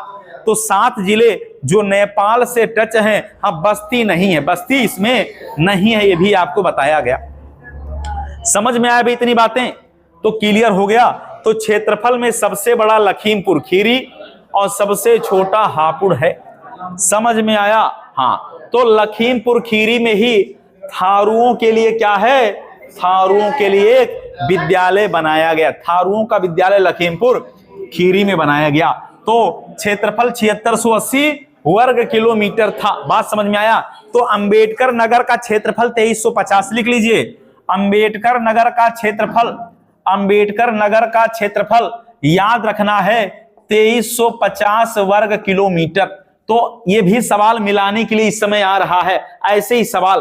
तो कानपुर का 3155 वर्ग किलोमीटर, कानपुर का 3155 वर्ग किलोमीटर, कानपुर का 3155 वर्ग किलोमीटर क्या क्षेत्रफल है। हाँ, 3155 वर्ग किलोमीटर है। गौतम बुद्ध नगर का 1442, गौतम बुद्ध नगर का 1442। हाँ, गौतम बुद्ध नगर का, गौतम बुद्ध नगर का क्षेत्रफल 1442 वर्ग किलोमीटर है। तो क्या संत कबीर नगर का भी पता है? हाँ, 1646, संत कबीर नगर का 1646 है। संत कबीर नगर का क्षेत्रफल, हाँ, संत कबीर नगर का जो क्षेत्रफल है ये कितना है भाई, 1642 वर्ग किलोमीटर। हाँ, 1642 वर्ग किलोमीटर। समझ में आया? तो अंबेडकर नगर का मुख्यालय बताइए जल्दी से, क्या है भाई अंबेडकर नगर का? अंबेडकर नगर का कौन बता रहा भाई? अरे भाई कमाल कर दिया, अरे कमाल कर दिया भाई। यहां तो सब ये मछली बाजार बना के बता दिया भाई। तो अंबेडकर नगर का क्या है? अच्छा, आप हमें बताइएगा। चलिए, अब ध्यान नहीं हमारी, अब हम कुछ बातें पूछ रहे हैं आपसे, हम आपसे कुछ बातें पूछ रहे हैं। संत कबीर नगर का तो आप बता सकते हैं, खलीलाबाद। हाँ, खलीलाबाद। गौतम बुद्ध नगर का बता सकते हैं। हाँ, क्या हो जाएगा भाई, ग्रेटर नोएडा हो गया भाई, ये ग्रेटर नोएडा हो गया। कानपुर का बता देंगे। हाँ, कानपुर का क्या भाई? हाँ हाँ हाँ, अकबरपुर माती। कानपुर देहात का अकबरपुर माती है। कानपुर का क्या है? अकबरपुर अंबेडकर नगर का है। कानपुर का कानपुर सिटी है, कानपुर सिटी ही है। अरे बाप रे बाप। हाँ, चलिए, तो अंबेडकर नगर का क्या है?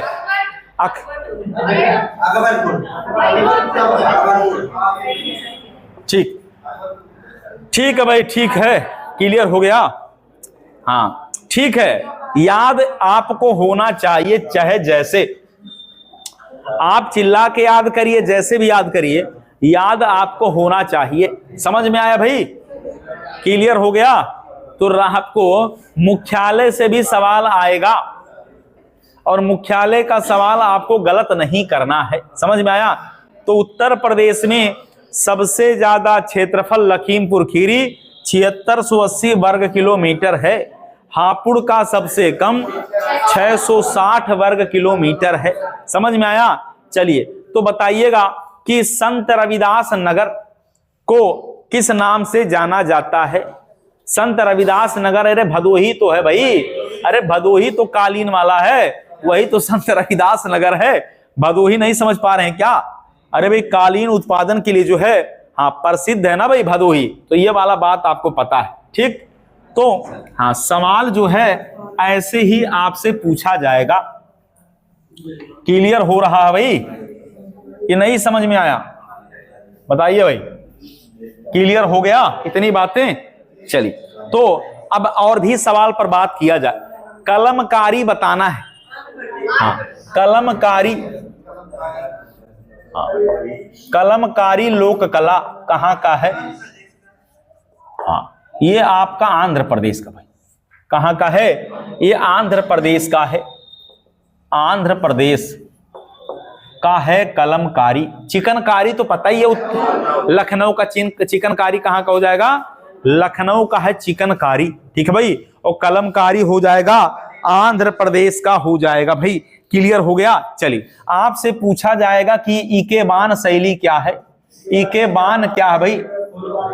हाँ तो जापान में फूलों को सजाने की एक कला है। हाँ जापान में, हाँ हाँ तो पुष्पों को सजाने की विधि, पुष्पों को सजाने की क्या है? विधि है। हाँ तो याद रखना इकेबान कहा जाएगा। जापान में फूलों को सजाने की एक विधि को क्या कहा जाता है भाई? तो उसे कहा जाता है इकेबान कहा जाता है। क्या कहा जाएगा? इकेबान कहा जाएगा। तो इसको भी याद रखना है, बड़ा ही महत्वपूर्ण सवाल है। चलिए तो आपसे पूछा है फुलकारी, क्या? फुलकारी लोक कला। हाँ बिल्कुल करेक्ट, फुलकारी तो हरियाणा का है। फुलकारी लोक कला कहां का हो जाएगा? हरियाणा का है। फुलकारी भाई हरियाणा का हो जाएगा। समझ में आया? तो कजरी तो पता है ना? कजरी हाँ उत्तर प्रदेश में मिर्जापुर। कजरी पूछा जाए तो मिर्जापुर, हाँ उत्तर प्रदेश का जो मिर्जापुर है ये कजरी के लिए प्रसिद्ध, किसके लिए? कजरी के लिए प्रसिद्ध है। समझ में आ गया भाई? चलिए आप हमें और भी सवाल बताइएगा। रऊफ लोक नृत्य कहां का है? हाँ रऊफ लोक नृत्य अगर पूछा जाए तो ये हो जाएगा जम्मू कश्मीर का है। रऊफ कहां का है? जम्मू कश्मीर का रऊफ लोक नृत्य जम्मू कश्मीर का हो जाएगा। समझ में आया भाई? याद रखना जम्मू कश्मीर का रऊफ लोक नृत्य है। और जम्मू कश्मीर तो केसर के लिए, किसके लिए भाई? केसर के लिए प्रसिद्ध है जम्मू कश्मीर। समझ में आया? चलिए और भी बताइएगा। तो उत्तर प्रदेश का सबसे उत्तरी जिला, सबसे उत्तर में क्या भाई? तो सबसे उत्तर में है सहारनपुर। सहारनपुर सबसे उत्तर में। सबसे दक्षिण में क्या है? दक्षिण में तो सोनभद्र है। और पूरब में क्या भाई? पूरब में बलिया। और पश्चिम में है शामली। पश्चिम में क्या है? शामली है। तो ये भी याद रखना है भाई। तो उत्तर में सहारनपुर, दक्षिण में आपका सोनभद्र और पूरब में बलिया। तब बलिया बारात जाई। कहां जाई? ये वाला बात भी याद रखना है। तो उत्तर प्रदेश का सबसे पूर्वी शहर क्या हो जाएगा? बलिया हो जाएगा। और बलिया में भृगु मंदिर है। भृगु मंदिर कहां भाई? बलिया में। भृगु मंदिर बलिया में। और याद रखना है कि वहीं बलिया में क्या? बलिया में भृगु मंदिर। चित्तू पांडे भी कहां के थे भाई? बलिया वाले चित्तू पांडे, याद रखना भाई। हाँ समानांतर सरकार बना लिया था भाई। और वहीं पर तो कौन सा जो है झील है? वहीं पर आपसे सुरहा ताल झील तो यहीं पर है, बलिया के अंदर सुरहा ताल। समझ में आया? क्लियर हो गया? हाँ समझ में आया? भृगु बाबा का मंदिर भी है। हाँ भृगु बाबा का मंदिर भी बलिया के अंदर है। समझ में आया? भृगु बाबा का मंदिर भी कहां है? बलिया के अंदर है। समझ में आ गया भाई इतनी बातें? चलिए तो अगला सवाल पूछा जाएगा लंबाड़ी, क्या लंबाड़ी लोक कला, लंबाड़ी कहाँ का है, लंबाड़ी लोक कला, ये तो आपको मिलेगा आंध्रा में, ये तो उत्तर प्रदेश वाला नहीं है भाई, ये तो आंध्र प्रदेश का होना चाहिए। हाँ, तो लंबाड़ी अगर पूछा जाए तो कहाँ का बताइएगा, लंबाड़ी अगर पूछा जाए तो कहाँ बताइएगा भाई, तो बता दीजिएगा। हाँ, ये जो है आपका आंध्र प्रदेश का, कहाँ का होना चाहिए, आंध्र प्रदेश का होना चाहिए। समझ में आए भाई इतनी बातें। तो सवाल जो है ऐसे ही पूछा जाएगा। ठीक, यात्रा महोत्सव, यात्रा उत्सव कहां चलता भाई, यात्रा तो पश्चिम बंगाल का है। हाँ, पश्चिम बंगाल का यात्रा है। अरे इसी में तो, इसी यात्रा जो है, यात्रा मेला में जादू टोना श्राप, जादू टोना भूत पिचास छोड़ावे वाला तो यह हो यात्रा, बूझ गए भाई। एक यहाँ के भूत वहां के ऊपर, वहां के भूत हेन के ऊपर, यही तो है क्या यात्रा। तो पश्चिम बंगाल में क्या यात्रा अगर पूछा जाए तो पश्चिम बंगाल का हो जाएगा। आपसे कीर्तन पूछा जाएगा, क्या कीर्तन पूछा जाएगा, कीर्तन, तो कीर्तन भी पश्चिम बंगाल का है। कीर्तन भी कहां का हो जाएगा, पश्चिम बंगाल का कीर्तन है, कीर्तन भी है पश्चिम बंगाल का। तो याद रखना है कीर्तन भी कहां का भाई, पश्चिम बंगाल का कीर्तन। बात समझ में आया, कीर्तन कहां का हो जाएगा, पश्चिम बंगाल का कीर्तन हो जाएगा। समझ में आया। गिद्धा तो पंजाब का है ना, गिद्धा तो पंजाब का है भाई। तो जटा जटिन कहां का है, ये जटा जटिन बिहार का है। हाँ, जटा जटिन और विदेशिया सब कहां का है। हाँ, जटा जटिन पूछा जाए, विदेशिया पूछा जाए, पनवरिया, हाँ पनवरिया भी बताना है तो ये भी कहां का हो जाएगा, सब बिहार का हो जाएगा। और यहीं का तो मधुबनी पेंटिंग भाई, मधुबनी पेंटिंग भी बड़ा मशहूर है। समझ में आया, ये सब कहां का है, तो बिहार का है। और आज है 14 नवंबर, आज ही तो बिहार का जो है बिहार में चल रहा भाई, क्या बिहार में। हाँ, तो यहाँ पर गिनती चल रहा है और आपको कुछ ही क्षणों में पता चलेगा कि बिहार में किसकी सरकार आ रही भाई यहाँ पर। हाँ, तो यहाँ पर जो है किसकी सरकार आ रही है अभी पता चलेगा। तो अभी हम लोग पढ़ रहे हैं कि मधुबनी पेंटिंग बिहार का, पनवरिया बिहार का, विदेशिया बिहार का, जटा जटिन बिहार का है। समझ में आया। चलिए, आपसे पूछा जाए कि बताइएगा उत्तर से दक्षिण की तरफ, उत्तर प्रदेश में उत्तर से दक्षिण की तरफ, तो उत्तर में सिद्धार्थ नगर, सिद्धार्थ नगर तो संत कबीर नगर, उत्तर से दक्षिण सिद्धार्थ नगर, संत कबीर नगर तो अंबेडकर नगर। क्या सब नगर नगर है क्या। हाँ, तो सिद्धार्थ नगर, संत कबीर नगर, अंबेडकर नगर और क्या हो जाएगा भाई, संत रविदास नगर। क्या संत रविदास नगर। उत्तर से दक्षिण की तरफ चलेंगे तो सब नगर नगर है। हाँ, याद रखना क्या, सिद्धार्थ नगर, संत कबीर नगर, अंबेडकर नगर, संत रविदास नगर। हाँ, ये सवाल पेपर में छप गया, आ चुका, पूछा गया कि उत्तर प्रदेश का उत्तर से दक्षिण की तरफ चलने वाले जो जिले का क्रम है इसको लगाइएगा। तो क्रम लगाइएगा सिद्धार्थ नगर ही लगाना भाई। पहले सिद्धार्थ नगर लगाइएगा, फिर संत कबीर नगर लगाइएगा, सिद्धार्थ नगर, संत कबीर नगर, अंबेडकर नगर, फिर संत रविदास नगर। समझ में आया भाई। तो ऐसे ही क्रम से लगाने के लिए सवाल पेपर में आया था, आपको भी क्रम से ही लगाना है। समझ में आया, क्रम से लगा दीजिएगा, सवाल गलत ना करिएगा भाई। तो कन्नौज वाला इत्र बड़ा प्रसिद्ध है भाई, और इत्र जो है, इत्र वाला पार्क कहाँ है, कन्नौज में है। हाँ, इत्र वाला पार्क कहाँ है, कन्नौज में है इत्र वाला पार्क। 2093 वर्ग किलोमीटर में फैला है कन्नौज, 2093 वर्ग किलोमीटर में फैला है कन्नौज। और कन्नौज किसके लिए प्रसिद्ध है, इत्र के लिए प्रसिद्ध है। तो कन्नौज का क्षेत्रफल 2093, ये कन्नौज का क्या भाई क्षेत्रफल है, इत्र के लिए प्रसिद्ध है। और याद रखना 1840 वर्ग किलोमीटर में हाथरस है। 1840 हाथरस हिंग के लिए प्रसिद्ध है। 1840 क्या भाई, हाथरस किसके लिए प्रसिद्ध है, हिंग के लिए, रंगमंच के लिए, और रंगमंच के लिए, हिंग के लिए और रंगमंच के लिए प्रसिद्ध है। तो भदोही वाला कालीन 1015 वर्ग किलोमीटर में भदोही फैला है। 1015 वर्ग, हाँ वर्ग किलोमीटर में भदोही फैला है? 1015 में भदोही है भाई। 1015 वर्ग किलोमीटर में भदोही माने संत रविदास नगर फैला हुआ है। 1015 और भदोही वाला कालीन नेशनल ही नहीं बल्कि इंटरनेशनल के लेवल पर पहुंच गया और जो है दुनिया के कोने कोने में छाप छोड़ने का काम कर रहा। क्या कालीन? भदोही वाला कालीन। तो याद रखना कन्नौज, इत्र वाला पार्क कन्नौज में है। और जो कन्नौज है इसको कहा जाता है क्या? तो अच्छा आप बताए, पूर्व का सिराज की पूर्व का गरास? कन्नौज को क्या कहते हैं भाई? अरे जौनपुर को सिराज कहते हैं और कन्नौज को गरास कहते हैं। तो पूर्व का गरास यही तो है। हाँ, पूर्व का गरास यही कन्नौज ही तो है भाई। समझ में आ गया? और आपको पता होगा कि कन्नौज यही जो है क्या हर्षवर्धन से जुड़ा है? क्या हर्षवर्धन से जुड़ा है ना भाई? हाँ, तो राजधानी कहां से कहां तक? हाँ, तो थानेश्वर से कन्नौज स्थानांतरित किसने किया था? तो किसने किया था भाई? हर्षवर्धन ने अपनी राजधानी थानेश्वर से कन्नौज कर दिया था। और आज कन्नौज में इत्र पार्क है।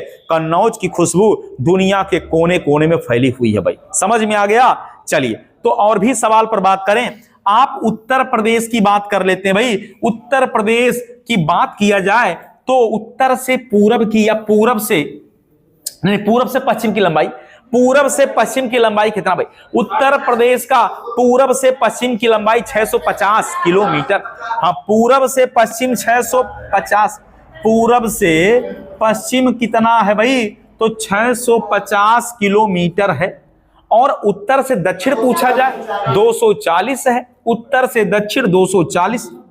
तो उत्तर से दक्षिण अगर पूछा जाए तो 240 किलोमीटर। कितना? 240 किलोमीटर है। तो क्या उत्तर प्रदेश का क्षेत्रफल भी याद है? हाँ वाह भाई वाह। तो उत्तर प्रदेश का क्षेत्रफल 2,40,928 वर्ग किलोमीटर, जो भारत के क्षेत्रफल का 7.33। यह भारत के क्षेत्रफल का 7.33% है। और अगर बात करें क्षेत्रफल में चौथे नंबर पे, हाँ सबसे पहला वाला कहा भाई राजस्थान, और दूसरा वाला तब मध्य प्रदेश दूसरा नंबर पे, और तीसरा महाराष्ट्र, और चौथा उत्तर प्रदेश। समझ में आया? तो क्षेत्रफल में चौथे नंबर पे है। जनसंख्या में पहले नंबर पे है। और लिंगानुपात कितना है? उत्तर प्रदेश का लिंगानुपात कितना भाई? हाँ, तो लिंगानुपात जो है उत्तर प्रदेश का कितना भाई? 912। 1000 पुरुषों पर 912 महिलाएं हैं। समझ में आया? लेकिन शिशु लिंगानुपात की बात करें 902। हाँ, शिशु लिंगानुपात की बात करें भाई तो 902 क्या है? शिशु लिंगानुपात हो जाएगा। हाँ, ये शिशु पूछा जाएगा तो 902, और वैसे पूछा जाए 912। भारत का लिंगानुपात कितना है? तो 943। कितना भाई? 943 भारत का लिंगानुपात 943 है। बात समझ में आ गया भाई? तो सब हो गया क्या? सवाल हो गया। सब सवाल हो गया। मजा आ गया भाई? तो ऐसे ही जो है सवालों पर चर्चा करना है। और ये चीजें क्या भाई? महामैराथन पर हम लोग बात कर रहे हैं। तो महामैराथन, हाँ, तो यहां पर जो है, यहां पर क्या भाई? ना रुकना है ना झुकना है। क्या करना भाई? लड़ो गिरो उठो। हाँ, लड़ो गिरो उठो और फिर से लड़ो, और तब तक लड़ते रहो जब तक जीत ना जाओ। हाँ, जब तक जीत ना जाओ। तो दरोगा के लिए भाई मात्र आपके पास 40 दिनों का समय, 40 से 45 दिन में ही क्या दरोगा को फतह करना है। तो इसीलिए क्या करना भाई? अपना पूरा क्या 100% दे देना है। चलिए, तो उत्तर प्रदेश का वह कौन सा जिला जो सबसे ज्यादा राज्यों को स्पर्श करता है? वो है भाई सोनभद्र है। हाँ, 4 राज्यों की सीमा टच होती है। क्या बिहार से टच होती है? हाँ। क्या झारखंड से भी टच होती है? हाँ। क्या छत्तीसगढ़ से भी लगता है? क्या? हाँ। क्या मध्य प्रदेश से भी लगता है? क्या? तो 4 राज्यों की सीमा सोनभद्र से लगती है। बिहार, झारखंड, छत्तीसगढ़, मध्य प्रदेश। बिहार, झारखंड, छत्तीसगढ़, मध्य प्रदेश। 4 राज्यों की सीमा लगती है किससे? सोनभद्र से। सबसे ज्यादा जनजातियां सोनभद्र में, और याद रखना है कि और सबसे ज्यादा वन भी कहां है? सोनभद्र में। हाँ, खनिज के लिए भी क्या महत्वपूर्ण है? खनिज के लिए भी महत्वपूर्ण है। उत्तर प्रदेश के कितने जिले ऐसे हैं जो एनसीआर में शामिल हैं? उत्तर प्रदेश के कई जिले जो एनसीआर में शामिल हैं? तो यूपी के 8 जिले। हाँ, उत्तर प्रदेश के 8 जिले ऐसे हैं जो नेशनल कैपिटल रीजन में शामिल हैं। तो याद रखना है कितने जिले भाई? 8 जिला ऐसन बाय जो एनसीआर में शामिल बाय। तो कौन कौन जिला हो? मेरठ, क्या? मेरठ, मुजफ्फरनगर। हाँ, मेरठ, मुजफ्फरनगर नहीं पता, लिख लीजिएगा भाई। मेरठ, मुजफ्फरनगर, गाजियाबाद। मेरठ, मुजफ्फरनगर, गाजियाबाद। हाँ, मेरठ, मुजफ्फरनगर, गाजियाबाद और बुलंदशहर। मेरठ, मुजफ्फरनगर, हाँ मुजफ्फरनगर हो गया भाई, गाजियाबाद हो गया, गाजियाबाद हो गया क्या? हाँ, बुलंदशहर हो गया भाई, बुलंदशहर लिख लीजिए सब। महत्वपूर्ण बात बता रहे हैं भाई। हाँ, मेरठ हो गया, मुजफ्फरनगर हो गया, गाजियाबाद, बुलंदशहर हो गया। और भी है क्या? और भी है क्या? हापुड़ तो है, हापुड़ और शामली भी तो है, हापुड़ और शामली भी है। तो हापुड़ हो जाएगा और शामली हो जाएगा, हापुड़ और शामली। तो और भी क्या जिला है भाई? क्या छूट रहा है? मेरठ, मुजफ्फरनगर, मेरठ हो गया, मुजफ्फरनगर हो गया, गाजियाबाद हो गया, गौतम बुद्ध नगर हो गया, बुलंदशहर हो गया। बागपत है क्या? बागपत नहीं लिखा भाई, बागपत भी लिख दिया जाए, बागपत हो गया। और क्या छूट रहा भाई? हो गया गौतम बुद्ध नगर नहीं लिखा क्या? गौतम बुद्ध नगर लिख दिया। हाँ, गौतम बुद्ध नगर भी लिख दिया जाए। तो याद रखना है ये हो गए, अभी ये शामिल है। तो आपसे अब पूछा जाए कि एनसीआर में कितने प्रस्तावित जिले हैं? अभी प्रस्तावित भी किए गए, ये 8 तो पहले से शामिल हैं। ये एनसीआर में शामिल वाले जिले हैं। ये कैसे जिले हैं भाई? शामिल हैं एनसीआर में, लेकिन अभी जो है भारत सरकार के द्वारा, मतलब उत्तर प्रदेश सरकार और भारत सरकार, आप देखिए उत्तर प्रदेश कितने जिले शामिल हो गए, तो अभी और भी जिलों को शामिल करने का प्रस्ताव पारित किया गया है। अब आप बताइए कितने जिले ऐसे हैं जो शामिल और किए जाएंगे? प्रस्तावित जिले। तो एनसीआर में प्रस्तावित जिले आपको बताना है भाई, ये आपके लिए जिम्मेदारी है और हमने आपको बताया है। आपकी जिम्मेदारी है कि आप हमें बताने का प्रयास करें। चलिए, हाँ, कितने जिले भाई? उत्तर प्रदेश के प्रस्तावित 4 है ना? बिल्कुल करेक्ट। तो 4 जिले अभी प्रस्तावित हैं। तो बिल्कुल अगर पूछा जाए प्रस्तावित जिले तो कितने भाई? 4। कौन कौन है? एक हो जाएगा मथुरा, हाँ, अलीगढ़ शामिल करना है, हाथरस और क्या भाई? सहारनपुर। हाँ, तो ये 4 जिले अभी प्रस्तावित हैं। हाँ, याद रहे अगर पूछेगा एनसीआर में शामिल जिले तो इसमें कोई नाम ना बताइएगा, ये शामिल तो यही 8 बताना है, लेकिन जब प्रस्तावित शब्द बताएगा पूछेगा तो ये 4 आपको और भी ऐड कर लेना है। चलिए, तो संयुक्त प्रांत, यूनाइटेड प्रोविंस, संयुक्त प्रांत का नाम बदलकर उत्तर प्रदेश कब किया गया? तो यूनाइटेड नेशन का नाम, यूनाइटेड प्रोविंस का नाम बदलकर 24 जनवरी 1950। तो संयुक्त प्रांत का नाम बदलकर उत्तर प्रदेश 24 जनवरी 1950 को किया गया। समझ में आया भाई इतनी बातें?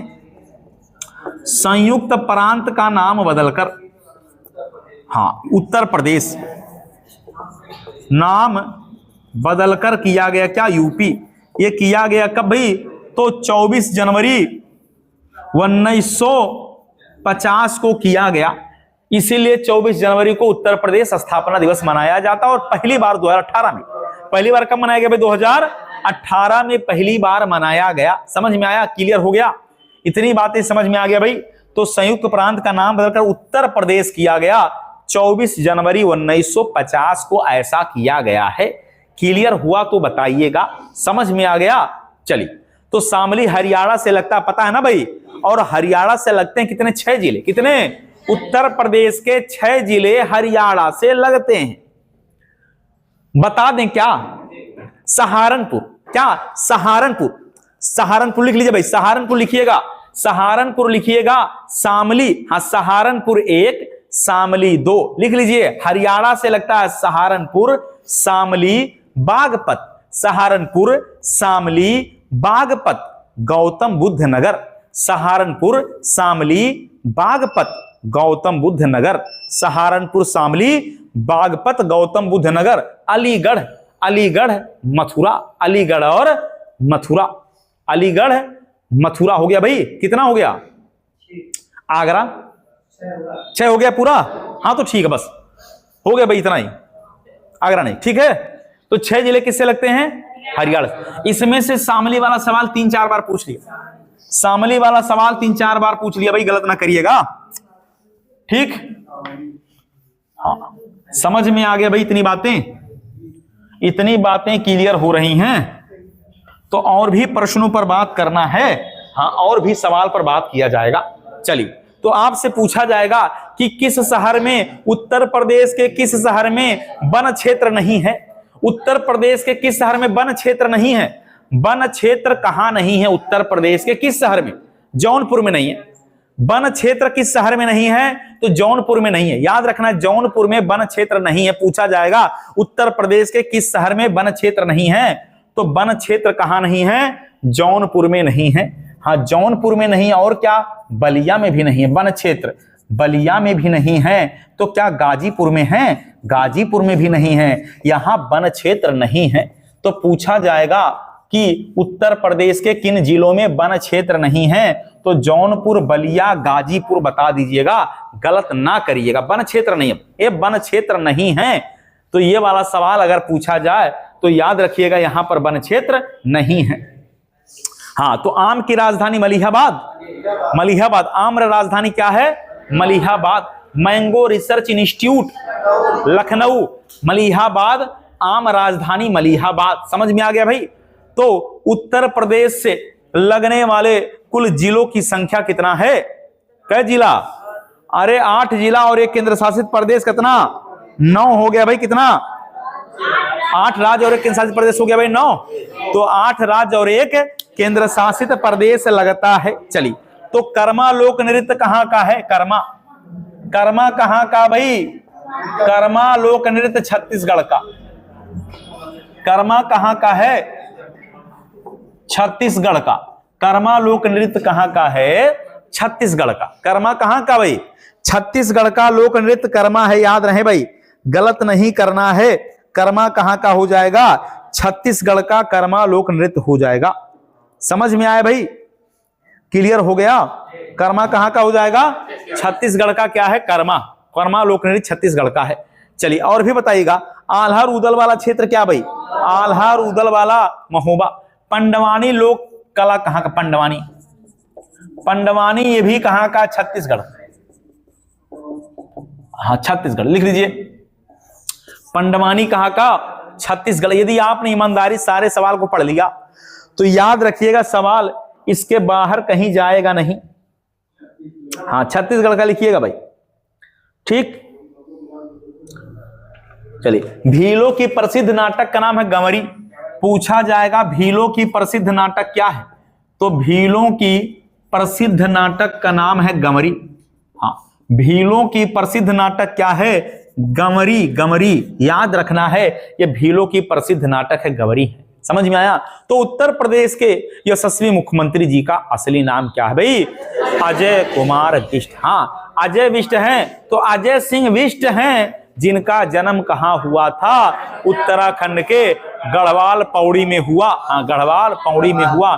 5 जून 1972, 5 जून 1972 में हुआ। समझ में आया?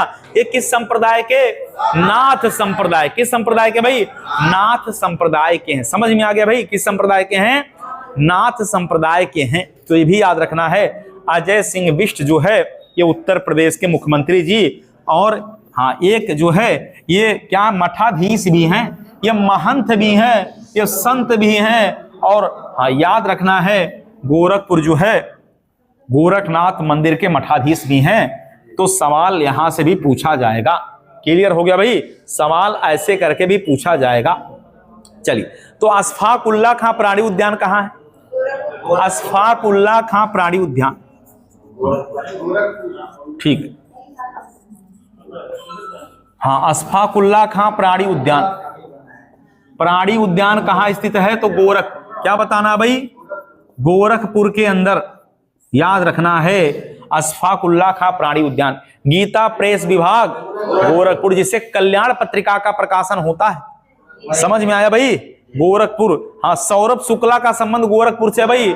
सौरभ शुक्ला का संबंध किससे है? तो गोरखपुर से है। समझ में आ गया? हाँ, याद रखना है। और फिराक गोरखपुरी भी गोरखपुर के रहने वाले, फिराक गोरखपुरी भी गोरखपुर के रहने वाले। समझ में आया? फिराक गोरखपुरी गोरखपुर के रहने वाले।